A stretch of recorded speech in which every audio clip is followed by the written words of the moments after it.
সরল ভাই, আপনার সাথে তো আমার পরিচয় মানে পিওরলি ফেসবুকে, সামনাসামনি কখনো দেখা হয় হ্যাঁ নাই, হ্যাঁ। কথা হয় নাই। আমি ফেসবুকে একটু নতুন। আমি 2020-এর মানে সামারে প্রথম ফেসবুকে ঢুকি। এর আগে ফ্রেন্ড টেন্ড ফেসবুকে থাকতো, কিন্তু আমি কখনো মানে অ্যাকাউন্ট খুলি নাই।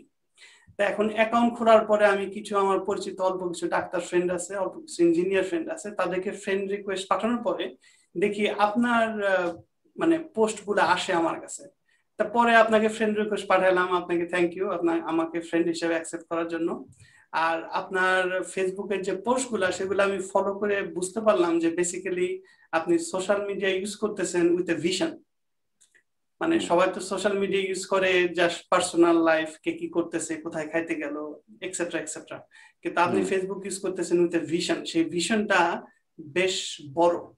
এবং হুম সাধারণত যারা একটু উপরের মহলের লোক, মানে যারা একটু ডাক্তার, ইঞ্জিনিয়ার, হুম। রিসার্চার, তারা ফেসবুকে সময় নষ্ট করার মতো সময় তাদের নাই। কিন্তু আপনি একটা নোটেবল মানে এক্সেপশন।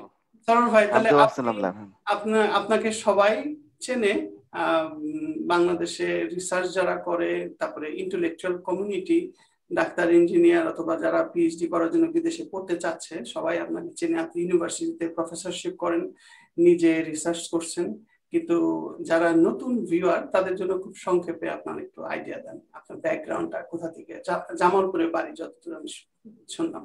তো আমার আসলে সময় কেটেছে আসলে সাদামাটা ভাবে, খুব অতি স্বাভাবিক ফ্যামিলিতে। এবং আমার শৈশব কালটা কেটেছে হলো টাঙ্গাইলের মধুপুরে, যে বিডিসির ফার্মে।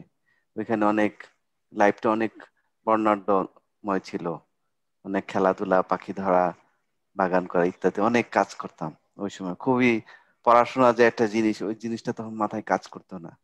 তো এইভাবে ক্লাস 5 পরে আমার ফাদার জামালপুরে ট্রান্সফার হলেন। তখন আমি ক্লাস 4-এ পড়ি। তখন জাস্ট স্কুলে যাইতাম, কিন্তু পড়াশোনা করতে হবে বা এরকম বাসা থেকে ওরকম মানে কোনো চাপ ছিল না।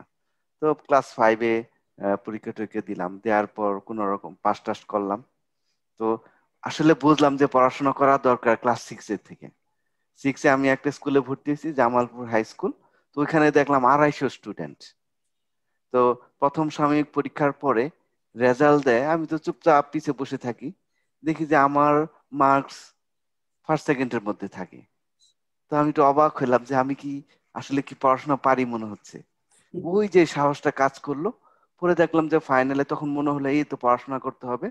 তারপর থেকেই ধরেন পড়াশোনা করা একটা নেশার মতো কাজ করা শুরু করলো, যে ভালো রেজাল্ট করতে হবে। তো তারপর থেকে আমাকে কেউ পড়ার কথা বলে নাই। যদি মাঝে মাঝে কেউ বলতো তাহলে আমি খুব রাগ করতাম যে কেন আমাকে বলা হচ্ছে, আমি তো নিজেই বুঝি। তো আমার কি পড়াশোনা তো আমাকেই করতে হবে। তো এরকমও হয়েছে পরে শেষে। দেখা গেল যে উম আব্বা বিকালবেলা আহ, ঘর থেকে বের করে নিয়ে আসতো যে তুমি এখন বাইরে খেলতে যাও, এত পড়াশোনা করা দরকার নেই। তো যাই হোক, এইভাবে গেল। তারপর ক্লাস 8-এ বৃত্তি পরীক্ষা দিলাম। পরীক্ষা টরীক্ষা ভালো হয়নি, কিন্তু পরে দেখলাম যে রেজাল্টের সময় আব্বা হাসতে হাসতে আসতেছেন। নামাজ পড়তে গেছিলাম শুক্রবারে, তখন আব্বা আসতেছে, আমি তো আর খবরই নেই, পরীক্ষা ভালো হয়নি। পরে আব্বা বললো তুমি তো বৃত্তি পাইছো। আমি বললাম যে কিভাবে সম্ভব। তবে আমি যেটা মনে করি, আমি বৃত্তি পরীক্ষা দেওয়ার পরে আল্লাহর কাছে খুব দোয়া করতাম যে আল্লাহ, যে উম যে পরীক্ষা দিছি এটি দিয়ে যেন বৃত্তি পাই। তো যাই হোক, মানে ছোটবেলা থেকেই মানে আল্লাহ ভীরু বলেন, ক্লাস 4 থেকেই নামাজ পড়ি। নামাজ পড়ার ঘটনাটা এরকম, একদিন দেখলাম আম্মা আহ আগে নামাজ পড়তো না আমাদের বাসায় কেউ, আমার বড় ভাই ছাড়া। আম্মা কোথায় মেয়েদের যে তালিম হয় তাবলিগের, ওইখানে কোথাও বেড়াতে গিয়েছিল। আসার পরে যায় দেখলাম বাসায় কান্নাকাটি করতেছে যে উনি তো এতদিন আল্লাহর হুকুম মানে নাই। তো এটা নিয়ে উনি খুব আপসেট। তারপর আমি যেহেতু আম্মার সাথে সাথেই থাকতাম একটা ছোটবেলা থেকেই, নেওটা টাইপের। আবার যেহেতু অসুখ বিসুখ বেশি হইতো, এই জন্য সবাই আমাকে অসুস্থ হিসেবে চিন্তা বা আলাদা সহানুভূতি ছিল। তো আম্মা দেখি নামাজ পড়তেছে পরে, তখন আব্বাকে বললাম যে কেমনে নামাজ পড়তে হয়। এমনি বললাম। আব্বা বলল যে যে নামাজ পড়ার, আমি তো 4টা সূরা জানি না সে। 4টা 5টা। আব্বা বললো যে তুমি 2টা জানো ওইটা দিয়েই পড়ো। ওদিন থেকে যে নামাজ শুরু করলাম, তারপর আর নামাজ বাদ দিইনি। তো ভালো, ভালো। মানে আপনার ভাই জিনিসটা হচ্ছে ভাই যে বোন কয়জন? ভাই বোন কয়জন? আপনি আহ, কি একাই? আমরা আমরা হচ্ছে 3 ভাই 1 বোন। তো আচ্ছা। সেইভাবে মানে আমার যেটা একটা খেয়াল করছি, যেটা ধরি ওইটা না লেগে থাকি, কেন জানি এটা হয়তো আল্লাহ পাকের ইচ্ছা। তো ওইভাবে মেট্রিক পাশ করলাম। তখন আমাকে কেউ চিনতো টিনতো না। তো আমি যেহেতু জেলা স্কুল আর একটা হচ্ছে নর্মাল হাই স্কুল, বেসরকারি আর একটা সরকারি। তো যাই হোক, রেজাল্টের পর দেখলাম যে রেজাল্ট তো ভালো করছি আমিও। তো তারপরে সেই হিসেবে ঢাকা কলেজে ভর্তি পরীক্ষা দিলাম। হাজার হাজার স্টুডেন্ট দেখে ভয় পেয়ে গেলাম যে এত স্টুডেন্টের মধ্যে চান্স কেমনে পাবে। পরীক্ষাও ভালো হয়নি, কিন্তু রেজাল্টের যেদিন দিল ওদিন যায় ভাবলাম যে একটু দেখে আসি, চান্স তো পাবোই না, ম্যাথ ট্যাথ বা সবকিছু ভালো হয়নি। হুম, তো হুম। দেখলাম অবাক করা যে আমার নাম্বার, আমার রোল নাম্বার আছে হ্যাঁ, 541 সম্ভবত। আমি আমি বি ব্যাচে ছিলাম, ঢাকা কলেজের বি ব্যাচে ছিলাম। আমিও বি বেচে আচ্ছা, আচ্ছা, আচ্ছা। 342 নম্বর রোল নাম্বার ছিল আমার। হ্যাঁ। তো ঢাকা কলেজে চান্স পাওয়ার পর সামথিং হ্যাপেন অ্যাকচুয়ালি ওই সময়ে। আমরা তো 91-এ পাশ করেছি মেট্রিক, 93-তে। ঢাকা কলেজে চান্স পাওয়া মানে ওই সময় যে সে একটা বড় কিছু মানে করবে এটাই ধরে নিল। সেই হিসেবে তো আমরাও হোস্টেলে থাকা শুরু করলাম, ভালো লাগে না এই সেই। তারপরে এর মধ্যে বুয়েটে ভাইয়ের কাছে যাই পড়তাম। তারপর আবার দুষ্টামি হলো যে খেলাধুলা ইত্যাদি কাটাইতাম, সুযোগ পেলেই বাসায় চলে যেতাম। তো যাওয়ার পর দেখলাম যে টেস্ট পরীক্ষায় 2nd ডিভিশন পাইলাম। তখন তো আমার খুব লজ্জা লাগলো যে আল্লাহ, এই অবস্থা 2nd ডিভিশন। তারপর সেকেন্ড টেস্ট পরীক্ষার পর থেকে ফাইনাল পরীক্ষা পর্যন্ত এত পড়াশোনা করলাম, কল্পনার বাইরে। কনফিডেন্স বেড়ে গেল তো আমি তো স্ট্যান্ড করবো এই 3-4 মাসেই। সেটাই, সেটাই। এবং 36টা পরীক্ষা দিলাম। তারপর মানে 3 ধাপে। পরে যাই হোক, রেজাল্ট হলো। হওয়ার পরে আশা করছিলাম যে আমাদের সময় 900 মিনিমাম পাবো। দেখো পরে 850-এর মতো পাইলাম। তো তারপরে মেডিকেলে টার্গেট ছিল একটাই, মেডিকেলে ভর্তি পরীক্ষায় চান্স পাইলাম, কিন্তু ভাইবা অনেক কম পাওয়ার কারণে ঢাকার বাইরে চলে গেলাম। আমার কথা হলো ঢাকা মেডিকেল পালে ঢাকা মেডিকেল কলেজেই পড়বো এবং নিউরো নিউরো সার্জন হবো, এরকম একটা টার্গেট ছিল। তো যাই হোক, পরে ঢাকায় চান্স পাইনি। পরে আবার ঢাকা ইউনিভার্সিটিতে পরীক্ষা দেওয়ার পরে দেখলাম যে মাইক্রোবায়োলজিতে চান্স পড়ার মতো। পরে ভাবলাম যে তো খুব ইন্টারেস্টিং হবে, মনে হচ্ছে সায়েন্টিস্ট হওয়া যাবে। সেইভাবে পর মেডিকেল ছেড়ে দিয়ে মাইক্রোবায়োলজি ভর্তি হলাম। কিন্তু তখনকার সময়ে বাবা মা ফ্যামিলিদের একটা টেন্ডেন্সি ছিল যে হয় ডাক্তারি, নাহলে ইঞ্জিনিয়ার, নাহলে ব্যারিস্টারি। কিন্তু আপনি কিভাবে কনভিন্স করলেন আপনার প্যারেন্টস কে যে না আমাদের মাইক্রোবায়োলজি পড়লেও হবে? না আমার যেটা হচ্ছে, আমার বড় ভাই যেহেতু বুয়েটে পড়তো, হুম, আর বাসার থেকে সবাই ধরে নিয়েছে আমি ডাক্তারি পড়বো, কারণ আমার মধ্যে অন্যর প্রতি টেক কেয়ার করার একটা স্বভাব ছিল।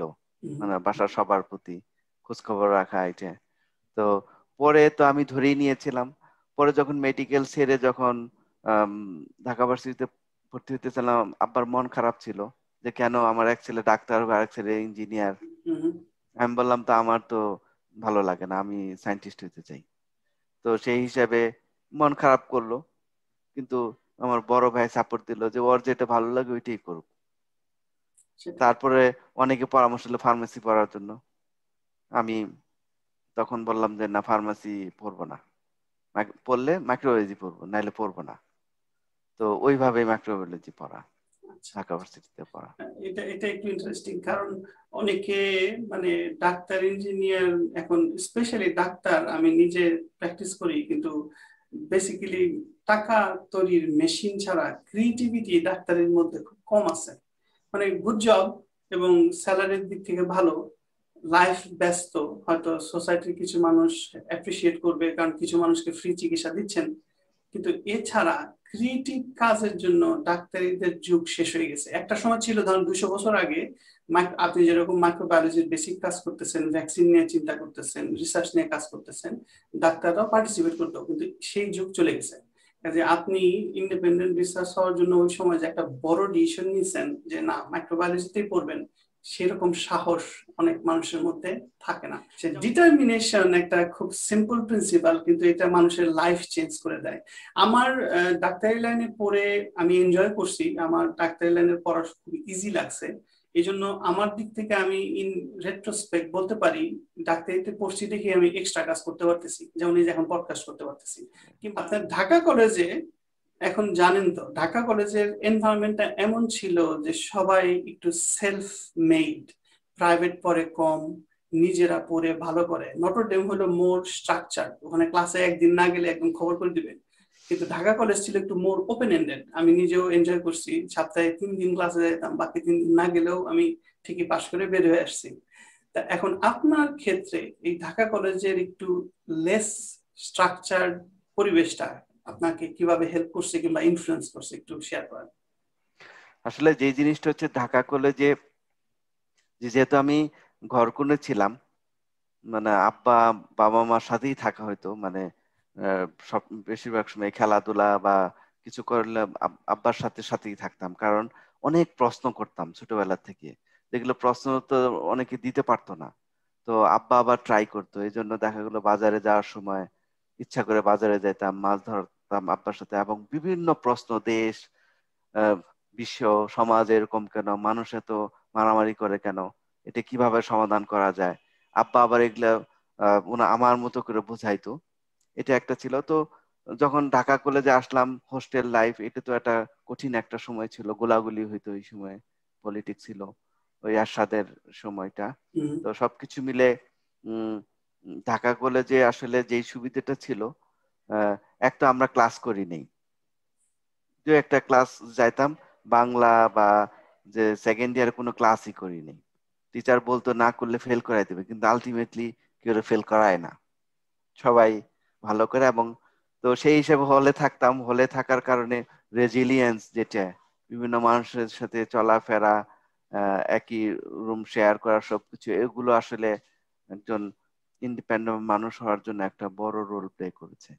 আবার অসুখ হলে একা একা থাকতাম, যে একা একা মাথায় পানি দিতে আমি করতাম, এটা একটা বড় আসলে একটা রোল প্লে করছে আমার মনে হয়। আরেকটা বড় ইনফ্লুয়েন্স হলো যে ক্লাস 11 ক্লাস 10 পর্যন্ত আমরা সবাই একদম বাসার সাথে থাকি।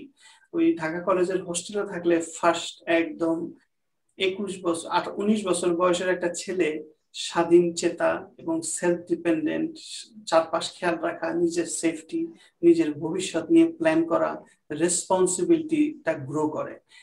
আমি যতদূর বুঝি এখন অধিকাংশ ছেলে মানুষ, মেয়ে মানুষ যারাই ইয়াং পড়াশোনা করতেছে, তারা মনে করে যে আমার জিনিসটা আর একজন গাইড করে দিবে, অথবা আমি ওটা বলবে আমি করবো, মানে নিজে থেকে ভেঙে চুরে, মানে আমি নর্মাল যে সোসাইটির নর্ম আছে সেটা ভেঙে আমি নিজে কোনটা চাই, নিজে কোনটা ভালো, এই জিনিসটা বিল্ড আপ হয় হোস্টেলে যে থাকলে। কারণ অনেক পদে নানান জেলার মানুষ, মাস্তান আছে, ভালো ছেলে আছে, ধার্মিক মানুষ আছে, একটু উচ্ছৃঙ্খল ছেলে আছে, তাই না? এই এই হম হম। এই এই হাট বাজারের মধ্যে থেকে নিজেকে যারা ঠিক রাখতে পারে, তাদেরকে পরে আর কেউ টলাইতে পারে না। এই এই এই এক্সপিরিয়েন্সটা খুবই ভ্যালুয়েবল। আচ্ছা, তাহলে ঢাকা কলেজ থেকে আপনি মাইক্রোবায়োলজিতে ভর্তি হইলেন। আপনার মাইক্রোবায়োলজি ঢাকা ইউনিভার্সিটিতে সম্ভবত 4 বছর কি 5 বছর ছিল, তাই না আপনার? হ্যাঁ, আমি 6 ব্যাচ। আচ্ছা, 6 বার। ওইখানকার আপনার পিকুলিয়ার কিছু এক্সপিরিয়েন্স শেয়ার করেন, যেটা আপনি এখনো মনে করেন ইউজফুল আপনার লাইফে। তো মাইক্রোবায়োলজির প্রতি এত প্যাশন ছিলাম যে বলার মতো না, মানে আহ, ওয়াল দিয়ে পড়াশোনা করলে মাইক্রোবায়োলজি করতে হবে এরকম ধরনের, এবং এত ইমোশন কাজ করতো আমার কাছে, কেউ পরামর্শ নিতে আসলে তারা মাইক্রোবায়োলজি ভর্তি হইতো। এবং দুইজন, একজন আলাবামা ইউনিভার্সিটিতে মানে পোস্টডক করছে, আর একজন আমেরিকাতেও ভালো করেছে, তারা বুয়েটে ছেড়ে, মানে আমার পরামর্শে বুয়েট ছেড়ে মাইক্রোবায়োলজি ভর্তি হয়েছিল। এবং যখন ভাল লাগতেছিল না, সব সময় এসে আমার রুমে এসে ওরা বলতো আপনার কারণে আমার জীবনটা নষ্ট করে দিলেন। আমি বললাম যে দেখবা, তোমরা বলবা যে আমি একটা ভালো কাজ করছি তোমাদের জন্য, তোমরা থার্ড ইয়ার ফোর্থ ইয়ারে যাও, তখন দেখবা যে তোমাদের ভালো লাগা শুরু হয়েছে। Ultimately they also become passionate also. তো যাই হোক, ওই সময়ের যে আমরা হলে ছিলাম, তো অ্যাজ ইউজাল, আর আমি ওই সময় লেখালেখি শুরু করলাম। ছোটবেলায় আব্বাকে বলতাম যে কেমনে লিখতে হয়, ইংরেজি কেমনে শিখতে হয়। আব্বা মাঝে মাঝে ডেইলি স্টার কিনে নিয়ে পড়াইতো, যে এইভাবে পড়তে হয়। তো যাই হোক, তো তখন আমার মনে হলো যে মাইক্রোবায়োলজি এত একটা ভুল জানে মানুষ, এই জন্য লিখতে হবে। সেকেন্ড ইয়ারে প্রথম একটা লেখা লিখলাম, অণুজীব উপকার উপকারী করে বেশি। সবাই তো জানে যে ডিজিজ করে। তখন হচ্ছে কি বিজ্ঞান বিষয়ক একটা ম্যাগাজিন বেরিয়েছিল, ওটা আর নাই এখন, নামও ভুলে গেলাম এই মুহূর্তে। তো ওইখানে আসলো, আমি তো ওইটা কেটে দরজায় লাগায় রাখছি, এবং কি ওই ডিপার্টমেন্টের যে নোটিশ বোর্ডে লাগায় রাখছি। তো তারপর অনেক টিচার দেখে খুব ইন্সপায়ার হলো যে হ্যাঁ সরা, you are doing good job, তুমি জানো এগুলো অনেক কাজে লাগবে। একজন স্যার আছে আমাদের আইসিটি এর সায়েন্টিস্ট এখন, মনিরুল আলম স্যার, উনি খুব অ্যাপ্রিসিয়েট করতেন। উনি কেবল জাপান থেকে পিএইচডি করে এসেছেন। তো আমরা কিন্তু দেখা গেল যে তারপর আরো অনেক কিছু লিখছি, যে চিংড়ি শিল্পের একটা প্রবলেম হলো, এই চিংড়ির ঘের বা ওই মাইক্রোবায়োলজিক্যাল প্রবলেম, ওইটা নিয়ে ইত্তেফাকে অর্থনীতির পাতায় লিখলাম। তো তারপর আহ আহ, এগুলো কেটে লিখতাম, মানে নোটিশ বোর্ডে লাগাইতাম, কিন্তু বন্ধু বান্ধব ওরা টিজ করতো যে কি লেখছে। কিন্তু আমাকে যখন মানে বন্ধু বান্ধব চায় যারা একটু স্মার্ট, মানে আমি ফিল করছি অনেক সময়, আমি ব্যাপারটা বলি, মানে যখন আপনি একটা 50 জন 100 জনের গ্রুপের মধ্যে বন্ধু বান্ধবরা টের পায় আপনি ডিস্টিংটিভলি বেটার ইন্টেলেকচুয়ালি এবং অ্যাজ এ পার্সন, তখন সবাই খালি খুদ খুঁজতে চায়। এটা মানুষের হিউম্যান টেন্ডেন্সি। এখন মাইক্রোবায়োলজি লেখা লিখছেন, ওইটা নিয়ে আপনি যেটা বলেন টিস করছে, আমি বলবো ওইটা ঈর্ষা কিছু অংশ মিক্সচার ছিল। এখন হইতে পারে, কিন্তু আমার খুব লাগছে, লাগার পরে জেদ করলাম যে আমার আরো বেশি লেখালেখি করতে হবে, ওদেরকে ডিসপ্রুভ করতে হবে। মানে অনেকের ক্ষেত্রে ধরেন এই ফেসবুকে অনেক ইস্যু, যেমন ভ্যাকসিন ইস্যু, করোনা অনেক ইস্যু হয়েছে, এবং অনেক ধরনের গ্যাং অ্যাটাক, পুরা মাইক্রোবায়োলজি কমিউনিটি বিরুদ্ধে চলে গেল, যে ওই যে গ্লোব ভ্যাকসিন নিয়ে যে ইস্যু। তো এগুলো যেহেতু আমার একটা এক্সপোজার আছে, সেই দৃষ্টিকোণ থেকে ব্যাখ্যা করছি। অনেকে তো আসলে এই সুযোগটা নাই একাডেমি ইন্ডাস্ট্রিতে কাজ করার। তো এবং বাংলাদেশে যেহেতু স্ট্রাগল করা, তো জানি কোথায় কি আছে, কতটুকু সম্ভাবনা। তো কিন্তু যেই ধরেন এত প্যাশনেট মাইক্রোবায়োলজির জন্য, সেই মাইক্রোবায়োলজি কিভাবে জব হইতে পারি হইতে, এটা নিয়ে খুব সোচ্চার ছিলাম, মানে বাংলাদেশে আসার পরও। কিন্তু কেন জানি বাংলাদেশের মানুষ ভুলে যায় খুব তাড়াতাড়ি, তখন এটা হয়।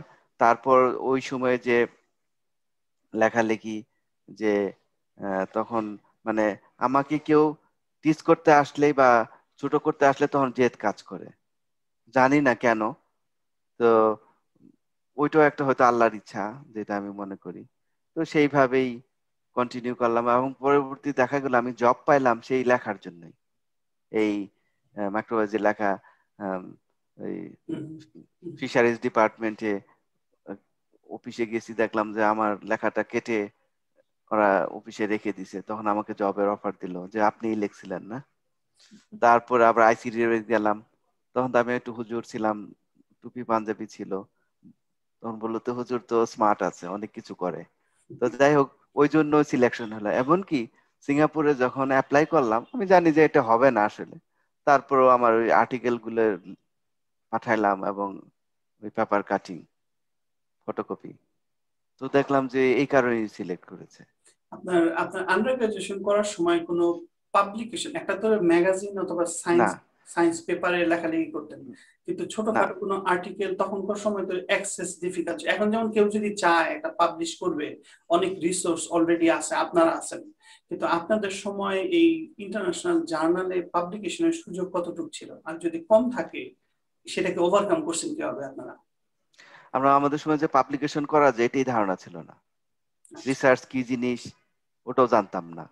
বললো যে মাস্টার্স করার সময় একটা থিসিস করতে হয়, বড় ভাইরা যেটা করছে তাদের থিসিস দেখে দেখে একটু এক্সপেরিমেন্ট করা, আর আড্ডা মারা ল্যাবে বসে, এটাই কাজ ছিল। এবং আমরা কি জিনিস কি করতেছি উই ডোন্ট নো, বাট ল্যাবে এগুলো করা যায়, একটা আইসোলেট করা যায়, সেই করা যায়।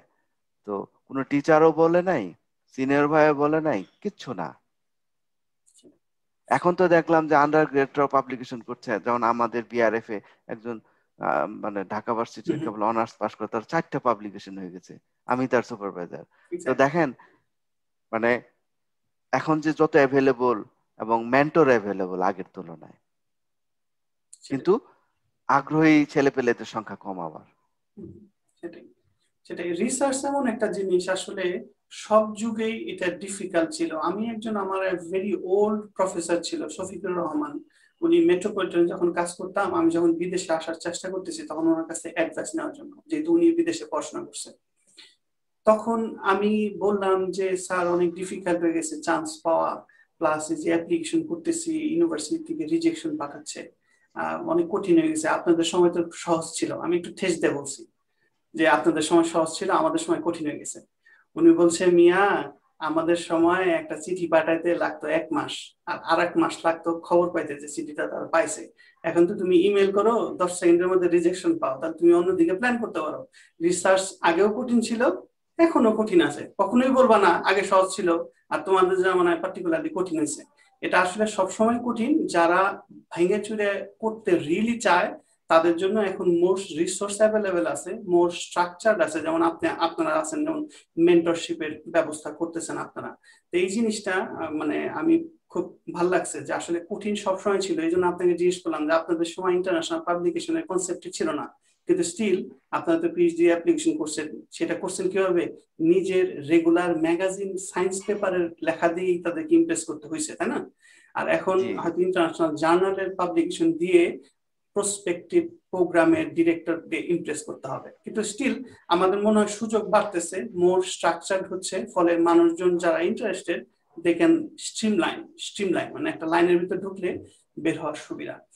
আচ্ছা, আপনি সিঙ্গাপুরে কোন বছরে গেছিলেন? কত 1900 কত সালে? আমি 2002 ফেব্রুয়ারিতে, আচ্ছা। ফেব্রুয়ারি 28 তারিখে কাজ শুরু করি। আহ, ওখানে সিঙ্গাপুরে দুই ধরনের, একটা হচ্ছে ইনস্টিটিউট, এটা হলো ইউনিভার্সিটি অ্যাফিলিয়েটেড, আর একটা হচ্ছে ইউনিভার্সিটি স্কলারশিপ। তো ইনস্টিটিউট গুলো মানে স্যালারি স্কলারশিপ বলেন এটা অনেক বেশি থাকে, প্রায় দ্বিগুণের মতো। তো ওইটা ছিল টেমাসিক লাইফ সায়েন্স ল্যাবরেটরি। তো ওইটা আবার এনইউএস এর সাথে লিংক। তো ওইখানে কাজ ছিল যে পিএইচডি করা, এটাই জব, কিন্তু জবটা হলো পিএইচডি। এর জন্য ধরেন স্যালারি আমাদেরকে স্কলারশিপ নামে স্যালারি, ইন্স্যুরেন্স, বোনাস এগুলো ছিল, যেন প্রোডাক্টিভিটি বেশি আসে। তো এটা। আর ওইখানে তো কাজ করলাম ভাইরোলজির উপর, একটা কঠিন একটা ভাইরাস নিয়ে, যে হোয়াইট স্পট সিনড্রোম ভাইরাস। ওইখানে বিলিয়নস অফ ডলার মানে ক্ষতিগ্রস্ত হতো ফার্মার আর শিম্প যারা ইন্ডাস্ট্রি এই এশিয়া রিজনে। হুম, হুম, তো ওইটা নিয়ে আমরা ল্যাটেন্সি রিলেটেড জিন বের করলাম, যে এই ভাইরাসের তিনটা মানে এই ভাইরাস কুড বি ল্যাটেন্ট, সুপ্ত হুম, অবস্থায় থাকতে পারে এবং এটা রিঅ্যাক্টিভেট করতে পারে। তো ওটা নিয়ে কাজ করার পর প্রায় 2.5 বছর, তারপর ল্যাবের অনেক স্ট্রাগল গেল, অনেক ইস্যু হলো, পরে সিদ্ধান্ত নিলাম যে আমি আর পিএইচডি করব না। তো অনেকে বললো যে তোমার তো পিএইচডি প্রায় শেষের দিকে, আমি বলছি my life is important, mental peace, এই পিএইচডি দিয়ে কি হবে যদি আমার ভালো না লাগে। তখন যাই হোক, আমার একটু সাহস কাজ করে যে টপ মোস্ট বসের কাছে চলে যাই, ছোটখাটো লোকদের কাছে না যায়, যে সিনিয়র যে আছে আমার কাছে মনে হয় যে উনি they will take it seriously. Hmm, পরে গেলাম, ওনারা বললো যে তুমি তো সাহস করে আসছো, অনেকে তো আসে না, সবাই ইনস্টিটিউট ছেড়ে চলে যায় ভালো না লাগলে। তো তারপর ওনারা মিটিং করলেন। আমি বললাম আমাকে যদি ডাকো তাহলে আমি কিন্তু আর ডিফেন্ড করতে পারবো না, আমি তো আসলে আমার গ্রাউন্ড তো দুর্বল। আমাকে যদি বলে চলে যাও তাহলে আমার বাংলাদেশ চলে যেতে হবে। জিনিসটা এরকম, ওরা বলছে যে তোমাকে কিছুই চিন্তা করতে হবে না। তো যাই হোক, পরে আমার সুপারভাইজারকে তারা চার্জ করছে যে সরওয়ার ল্যাব চেঞ্জ করবে, তোমার কি দ্বিমত আছে কিনা। এক স্ট্রেট ইয়েস নো, বলছে না। তারপর আরেকজন প্রফেসর সায়েন্টিস্ট বললেন হাঙ্গেরিয়ান, যে আমি সরোয়ারকে নিতে চাই। তখন আমাকে বললো তুমি উইলিয়াম চিয়া, যে খুব ফেমাস কিংস কলেজের প্রফেসর ছিলেন, উনি ডিরেক্টর হিসেবে জয়েন করেছিলেন, হুম, খুব ফেমাস ওয়ার্ল্ডে। তো আমাকে বললো তুমি চেয়ার ল্যাবেও কাজ করতে পারো অথবা আমার সাথে কাজ করতে পারো, আমার রিসার্চ তেমন অত স্ট্রং না যে মাইক্রো অ্যারে করি। তো আর ওইখানে করলে তোমার সেল নেচার এগুলো পাবলিকেশন হবে, আমার এখানে তো পাবলিকেশন করা কঠিন হবে। তো আমি বলছি যে আসলে পাবলিকেশন মুখ্য না, তুমি মানুষটা ভালো আর বুদ্ধি থাকলে কাজ করা যাবে। তো পরে ওনার কাছে জয়েন করলাম। উনি প্রথম দিনই বললো যে তুমি freedom free, hmm, you have 4 years and তুমি করে তাড়াতাড়ি পিএইচডি ডিগ্রি নিয়ে যাও, আমি কিছুই বলবো না। তখন যাই বলতো আমার কি প্রজেক্ট, বলেছে I don't know, you have to find your own project. তো যাই হোক এইভাবে কাজ করলাম, নতুন নতুন আইডিয়া আসলো, হঠাৎ কিছু ডিসকভারিও হলো যে সবাই এক ধরনের কাজ করতেছে ল্যাবে, আমি একবার টোটালি ডিফারেন্ট। মানে বিভিন্ন মাল্টিডিসিপ্লিনারি নলেজ গুলো অ্যাড করতাম। যেমন ধরেন ভাইরোলজি ল্যাবে ছিলাম, তখন মনে করলাম যে এরকম একটা কাজ করি যে গোনার ডেভেলপমেন্টকে ব্লক করে দেই। সো ভাইরাল জিন, ড্রসোফিলার জিন, এবং ধরেন আরো জেব্রাফিশের জিন, জেব্রাফিশ মডেলে কাজ করেছি, সবগুলোকে কনস্ট্রাক্ট করে এরকম বানাইলাম যে ভাইরাস ব্যাকটেরিয়া সবই আছে ওর মধ্যে। তো যাই হোক, সুপারভাইজার আবার সাপোর্ট দিত যে তোমার আইডিয়া খুব ভালো, মানে সবাই করতে হচ্ছে যে মাইক্রোওয়েভে যেটা কমন। তো যেহেতু আমার সাপোর্ট ছিল, তারপর কাজ করতে যায় দেখলাম যে হচ্ছে না, বিয়ে শাদী, সুপারভাইজার পরামর্শ দিলে বিয়ে করো। চাইনিজ সুপারভাইজার যারা, তারা চায় যে বিয়ে না করার জন্য। তো বিয়েও করলাম। বিয়ে করার পর গেছি ল্যাবে, বললো যে ইনস্টিটিউশনাল প্রেজেন্টেশন দিতে হবে এভরি ইয়ার। এখন আমার তো কোনো কিছু ডাটা নাই, ডাটা আছে বুঝতেছি না। পরে বসে থাকলাম ল্যাবে, চিন্তা করলাম যে কি কিছু খুঁজে পাওয়া যায় কিনা। পরে চিন্তা করলাম কিছু তো একটা প্রেজেন্টেশন দিতে হবে, তা নাহলে তো আমাকে তো ইনস্টিটিউটে ভালো হিসেবে জানে, মানে আগের ল্যাবের যে কাজ দিয়ে। তো পরে চিন্তা করতে করতে, অ্যানালাইসিস করতে করতে দেখলাম যে একটা নতুন জিন, HSF5, হিট শক ফ্যাক্টর 5। সুপারভাইজার বললাম এটা নতুন জিন, বলছে আর ইউ শিওর? আমি বলছি হ্যাঁ। পরে জিন ব্যাংকে করলাম, রিপোর্ট করলাম যে নতুন জিন। তারপর ওইটার ফাংশন নিয়ে কাজ করার চেষ্টা করলাম অনেক দিন, বিভিন্ন ভাবে। দেখলাম যে ফাংশন বের করা যাচ্ছে না, কারণ ওই সময় টুল নাই। এখন যেমন ক্যাসপার যে টেকনোলজি, ওইটা 6 মাসে করা যায়, ওই সময় আমরা 5 বছর ট্রাই করে পারতাম না, ওইটা এখন 6 মাসে করা যায়। তো যাই হোক, পরে পিএইচডিরা 6 মাস আছে, আমাকে বললো যে থিসিস লিখতে হবে। আমি চিন্তা করে দেখলাম থিসিস লেখার মতো টপিক নাই। পরে সুপারভাইজার বললাম যে আমার আরেকটা আইডিয়া আসছে। কি আইডিয়া বললাম যে, সুপারভাইজার আইডিয়া শুনে হাসছে, বলে যে এটা ইম্পসিবল। আমি বললাম যে হাইপোথিসিস দিলাম যে জেব্রা ফিশের মেল ফিমেল জানা যায় না, মানে ফিমেল থেকে মেল হয়, 50% male convert to female convert to male. আমি বললাম যে number of germ cell determine the sex of this fish, zebra fish. বলে যে তুমি এটা কেমনে প্রমাণ করবো? আমি বললাম জার্ম সেলের নাম্বার ম্যানিপুলেট করবো। বলে এটা কিভাবে সম্ভব? আমি বললাম যে আমাদের ল্যাবে একটা ভাঙা মাইক্রোস্কোপ আছে, ফ্লোরোস্কোপ, ওইখানে গোনা যায়, কারণ ওইটাতে জিএপি ট্যাগ লাগানো ছিল, মানে ফ্লোরেসেন্ট। তো দিলে জার্ম সেলের নাম্বার গোনা যায় 24 আওয়ার্স পরে। তো আমি বললাম যে আই নিড এ পিপল, একজন সাহায্যকারী দরকার, তুমি দাও, আর বাকি কাজ আমি করব। যে 1 সেল স্টেজে ইনজেকশন করব মরফোলিনো, ওই যে জার্ম সেল মাইগ্রেশনের সাথে লিঙ্ক আছে, ওইটাকে ডিমাইগ্রেট করে দিব, মানে মাইগ্রেশন না হলে জার্ম সেল মারা যাবে। আমি বললাম যে এখানে কেমিক্যাল কনসেন্ট্রেশন মানে ইমব্যালেন্স করে দিব, মানে ডাইলুট করে দিব, তাহলে ফুললি, আগের রিপোর্ট ছিল যদি জার্ম সেল মেরে ফেলা যায় তাহলে সব ছেলে হয়ে যায়, কিন্তু ইনফার্টাইল। আমি বললাম যে তাইলে জার্ম সেলের নাম্বার ম্যানিপুলেট করবো through manipulating the concentration of morpholino, যেটা জার্ম সেল মাইগ্রেশন করে জিনকে টার্গেট করে। পরে তো 10,000 ফিশকে মাইক্রো ইনজেক্ট করা খুব কঠিন একটা কাজ। যে দেখা গেল যে 1 সেল স্টেজের ডিম গুলো নিয়ে আসে, এমব্রিও গুলো নিয়ে এসে দৌড় দিয়ে আধা ঘন্টার মধ্যেই সব ইনজেকশন করতে হবে, তা নাহলে 2 সেল স্টেজ হয়ে যায়। মানে এর তো ডেভেলপমেন্টাল স্টাডি। তো পরে এইভাবে করে প্রায় 4,000 ফিশকে স্ক্রিনিং করছি ম্যানুয়ালি। একটা ফিশ মাইক্রোস্কোপের নিচে চেক করতে 10 মিনিটের মতো সময় লাগে। এপাশ ওপাশ জার্ম সেলের নাম্বার 3টা ক্যাটাগরি করলাম। এইভাবে দেখালাম যে 5-এর নিচে থাকলে এক গ্রুপ, 7-এর উপরে এরকম করে আরেকটা আছে কোনো জার্ম সেল নাই, আরেকটা আছে নর্মাল। এইভাবে করে দেখা গেল 4,000, এবং কি পরিমাণে 16 ঘন্টা 12 ঘন্টা মাইক্রোস্কোপে তাকায় থাকতাম। তো করে পরে দেখালাম যে সুপারভাইজার যে ইট ওয়ার্কস 78%। যেগুলো জার্ম সেলের নাম্বার যদি 5 থাকে, সাধারণত 30টার মতো জার্ম সেল থাকে, তাহলে it will be male. Supervisor বললো আর ইউ শিওর? আমি 3-4 ব্যাচ করে দেখলাম সেম। তখন বললো যে আসলে তো এটা ভালো আইডিয়া হতে পারে। তখন আমরা এক জাপানিজ ল্যাবের সাথে যোগাযোগ করলাম, যারা জার্ম সেল ট্রান্সপ্লান্টেশন করে, যে সব জার্ম সেল মেরে একটা দুইটা এইভাবে করে আবার ইনজেকশন করে দিতে পারে।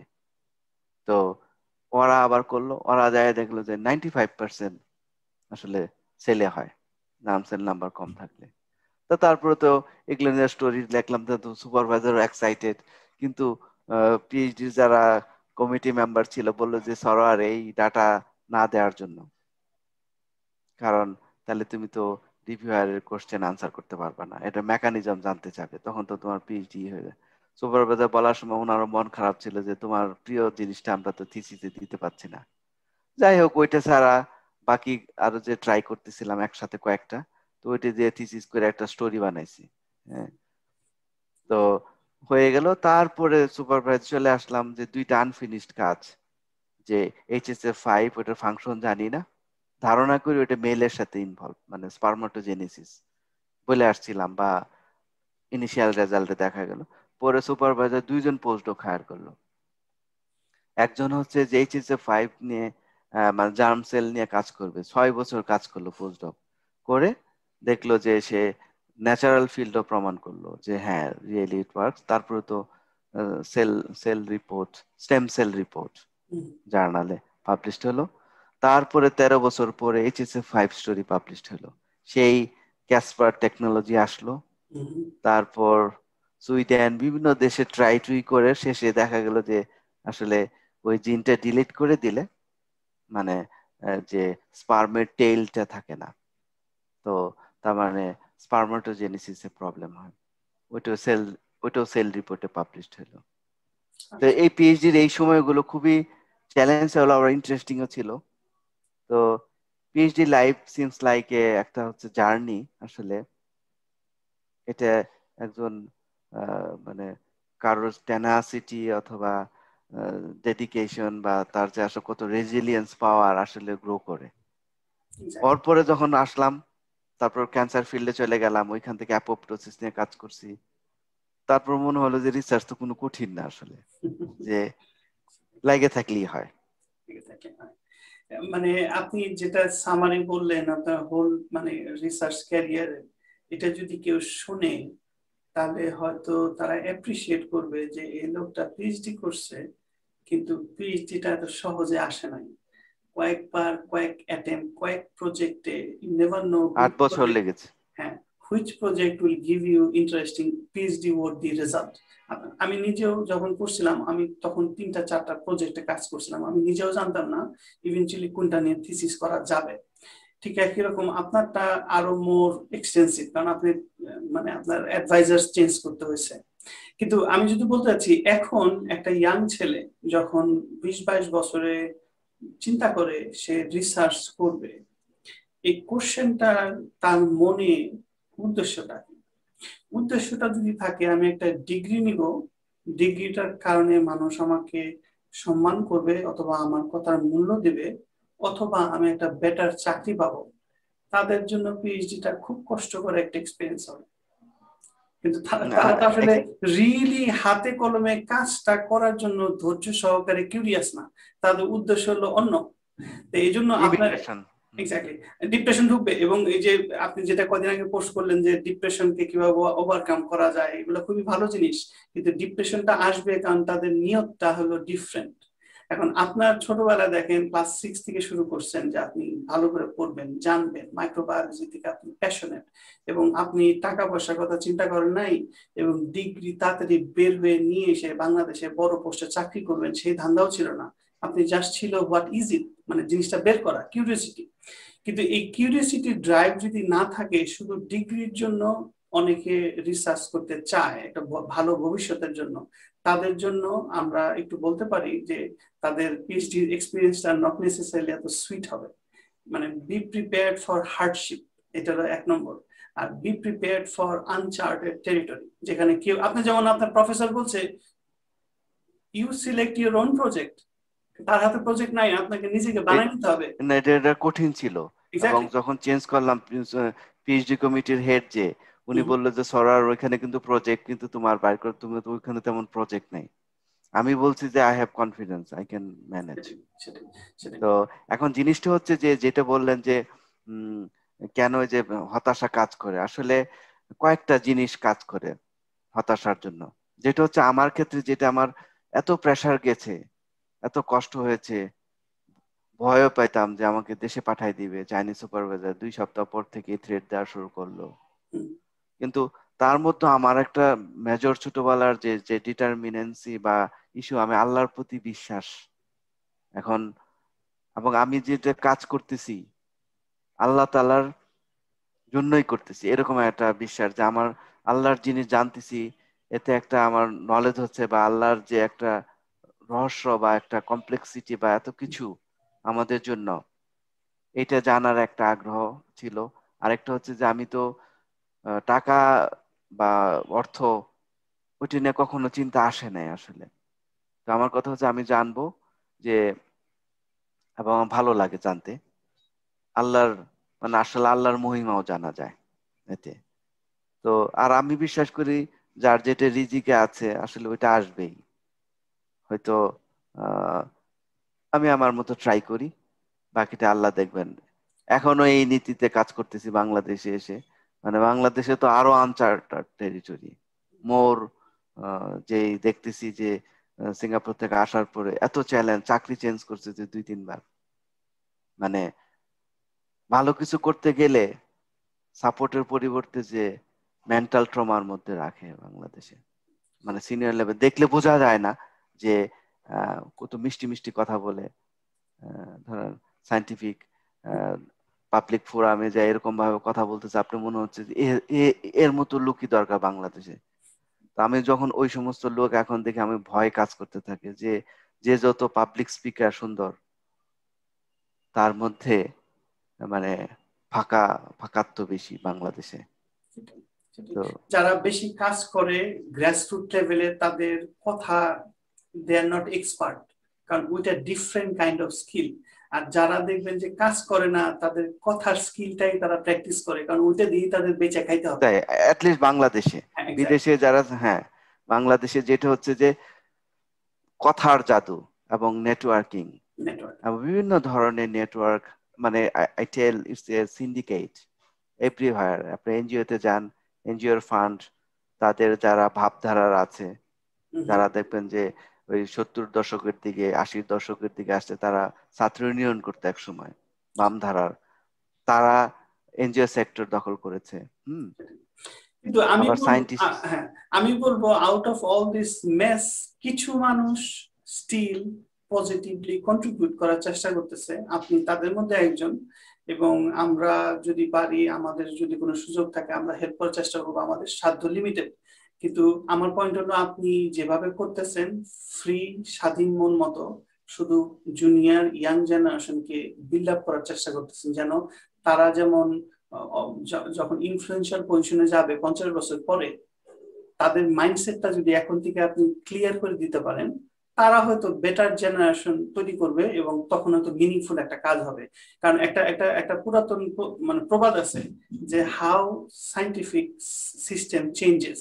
এটা হলো, বুড়া যারা আছে তারা মরে যাওয়ার পর নতুন জেনারেশন যখন আসে, তখন তারা নতুন কিছু করে। কারণ এক্সিস্টিং বুড়া যারা ওই হর্তাকর্তা পজিশনে আছে, তারা তাদের সিচুয়েশন খুব বেশি চেঞ্জ করবে না। আর যারা নতুন, যারা যেমন আপনি ইন্ডিপেন্ডেন্টলি কিছু করতে যাচ্ছেন, পারলে বাধা দিবে হেল্প করার বদলে। কিন্তু ধরেন আজ থেকে 50 বছর পরে যখন আপনি যাদেরকে ট্রেন করতেছেন, তারা যদি গুড ট্রেনিং পায়, তারা যখন হর্তাকর্তা পজিশনে যাবে, they will do good things.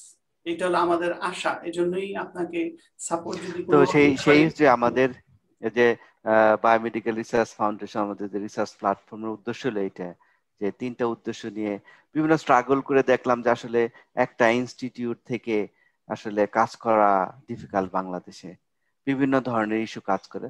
তখন আমি চিন্তা করলাম যে নিউট্রাল একটা প্ল্যাটফর্ম, আসলে বাংলাদেশে আসার পরেই ট্রাই করেছিলাম মাল্টিডিসিপ্লিনারি। তারপরে দেখলাম অনেক ঝামেলার কারণে রিসার্চ বাদ দিয়ে গিয়েছিলাম, সবকিছু বাদ দিয়ে ইন্ডাস্ট্রিতে চলে গেছিলাম যে আর রিসার্চ করব না। তো ইন্ডাস্ট্রিতে যাওয়ার পর দেখলাম যে একই রোগ বা এদের গোলের সাথে আমার গোলের মিলে না, বেতন অনেক বেশি, পরে আমার খারাপ লাগলো যে আমি কি জাস্ট কয়টা টাকার জন্য আমার ফ্রিডমকে করবো কিনা, কম্প্রোমাইজ করবো কিনা।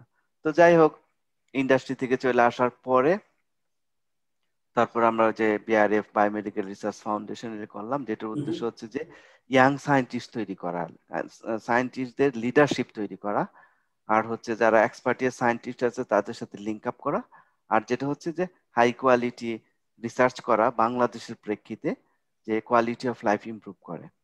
এই তিনটা টার্গেট নিয়ে তো সেই হিসাবে আমরা দেখা যাচ্ছে যে মানে পাবলিকেশন করা আসলে আমাদের জন্য সহজ, কিন্তু আমরা আসলে এখন পাবলিকেশনে জোর দিচ্ছি না। বিশেষ করে আমরা আমাদের সাথে যে এনায়েতুর রহিম ভাই আছেন, উনিও, যে আমরা চাচ্ছি যে প্ল্যাটফর্ম তৈরি করার জন্য যেখানে অনেক লোক কাজ করবে, অনেকে গ্রুমিং হবে। আলটিমেটলি যেটা আপনি বললেন যে হয়তো 15-20 বছর পরে এরা অনেকে লিডিং পজিশনে যাবে, এবং তখন we can hope for positive changes. এবং আমাদের যে টার্গেট গুলো, মানে যে কাজের, ধরেন ইন্টারন্যাশনাল প্রতিষ্ঠান আইসিডি অনেকে কাজ করতেছে বাইরের ফান্ড নিয়ে, ওইটা হচ্ছে আসলে বাংলাদেশের প্রবলেম নিয়ে অ্যাড্রেস করে না, বাইরের প্রবলেমকে বাংলাদেশে অ্যাড্রেস করে। এটা হচ্ছে ফান্ডিং এর মেজরই থাকে। চিপার, এখানে রিসার্চ করাটা চিপার।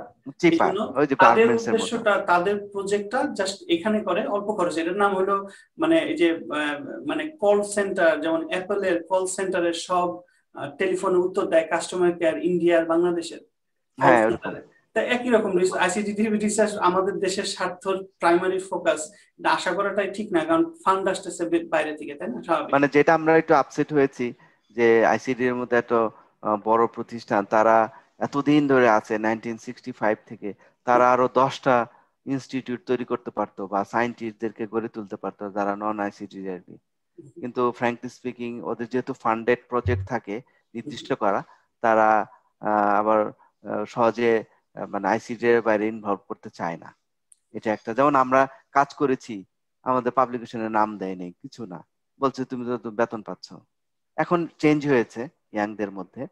তো যাই হোক, যে জিনিসটা হচ্ছে যে আমরা চাচ্ছি যে আমরা দেশের প্রবলেম অ্যাড্রেস করব, যেগুলো সলভেবল। যেমন ধরেন একটা থ্যালাসেমিয়া নিয়ে আমরা কাজ করতেছি, খুব ইম্পর্টেন্ট ইস্যু বাংলাদেশের জন্য, প্রায় 20 মিলিয়ন কেরিয়ার। বাট আমাদের স্টাডিতে দেখা গেছে 65% যে কলেজ স্টুডেন্ট তারা নামই শুনে নাই। এখানে যদি 2জন কেরিয়ার বিয়ে না করে তাহলে কিন্তু ডিজিজটা হচ্ছে না। তার মানে এখানে ইনফরমেশন ইজ এ কিওর, কিন্তু এই সিম্পল ইনফরমেশনটা তাদের নাই, এটা একটা। এবং যাদের থ্যালাসেমিয়া হয়েছে, প্রায় 70-80 হাজার মতো থ্যালাসেমিয়ার রোগী আছে, অনেক ফ্যামিলি খুবই মার্জিনালাইজড হয়ে গেছে, রক্ত পায় না, খরচ নাই এবং স্টিগমাটাইজ। তাদেরকে সাপোর্ট দিচ্ছি আমরা, চেষ্টা করতেছি একটা সাপোর্ট সিস্টেম কমিউনিটি লেভেলে, যেন তারা থ্যালাসেমিয়া অ্যাওয়ারনেসে কাজ করবে, কারণ তারা তো ভিকটিম, তাদের এক্সপিরিয়েন্স খুব ইম্পর্টেন্ট। এটা একটা তাদের যেন একটা। পরে এটা নিয়ে কাজ করতে যায় দেখলাম আসলে তো বাংলাদেশের অনেক প্রবলেম, যে ব্লাডেরই তো অনেক প্রবলেম। মাত্র 31% হচ্ছে বাংলাদেশের ভলান্টারি ব্লাড ডোনার, যেটা শ্রীলঙ্কা, ইন্ডিয়াতে 95%, পাকিস্তানও অনেক হাই, কিন্তু বাংলাদেশে এটাও নাই। পরে আমরা হিউম্যান ব্লাড ব্যাংক নিয়ে একটা নতুন কনসেপ্ট নিয়ে কাজ করতেছি, যেটার মেজর গোল হচ্ছে যে কমিউনিটির ব্লাড ব্যাংকে না রেখে মানুষের শরীরেই থাকবে রক্ত, কারণ ব্লাড ব্যাংকে ঠিক মতো ম্যানেজ করতে পারছে না।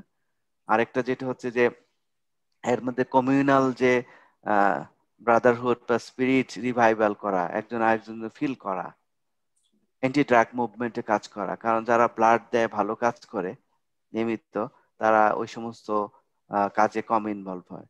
তো সেই জন্য এই থ্যালাসেমিয়ার মানে prevention and care community based model, যেটা জামালপুর আমরা কাজ করতেছি, এর মধ্যে ব্লাডের প্রবলেমটা আছে। এবং আমরা ইন্টারেস্টিং ফাইন্ডিংস পেলাম যে this can be solve so easily, just need some initiative and some support.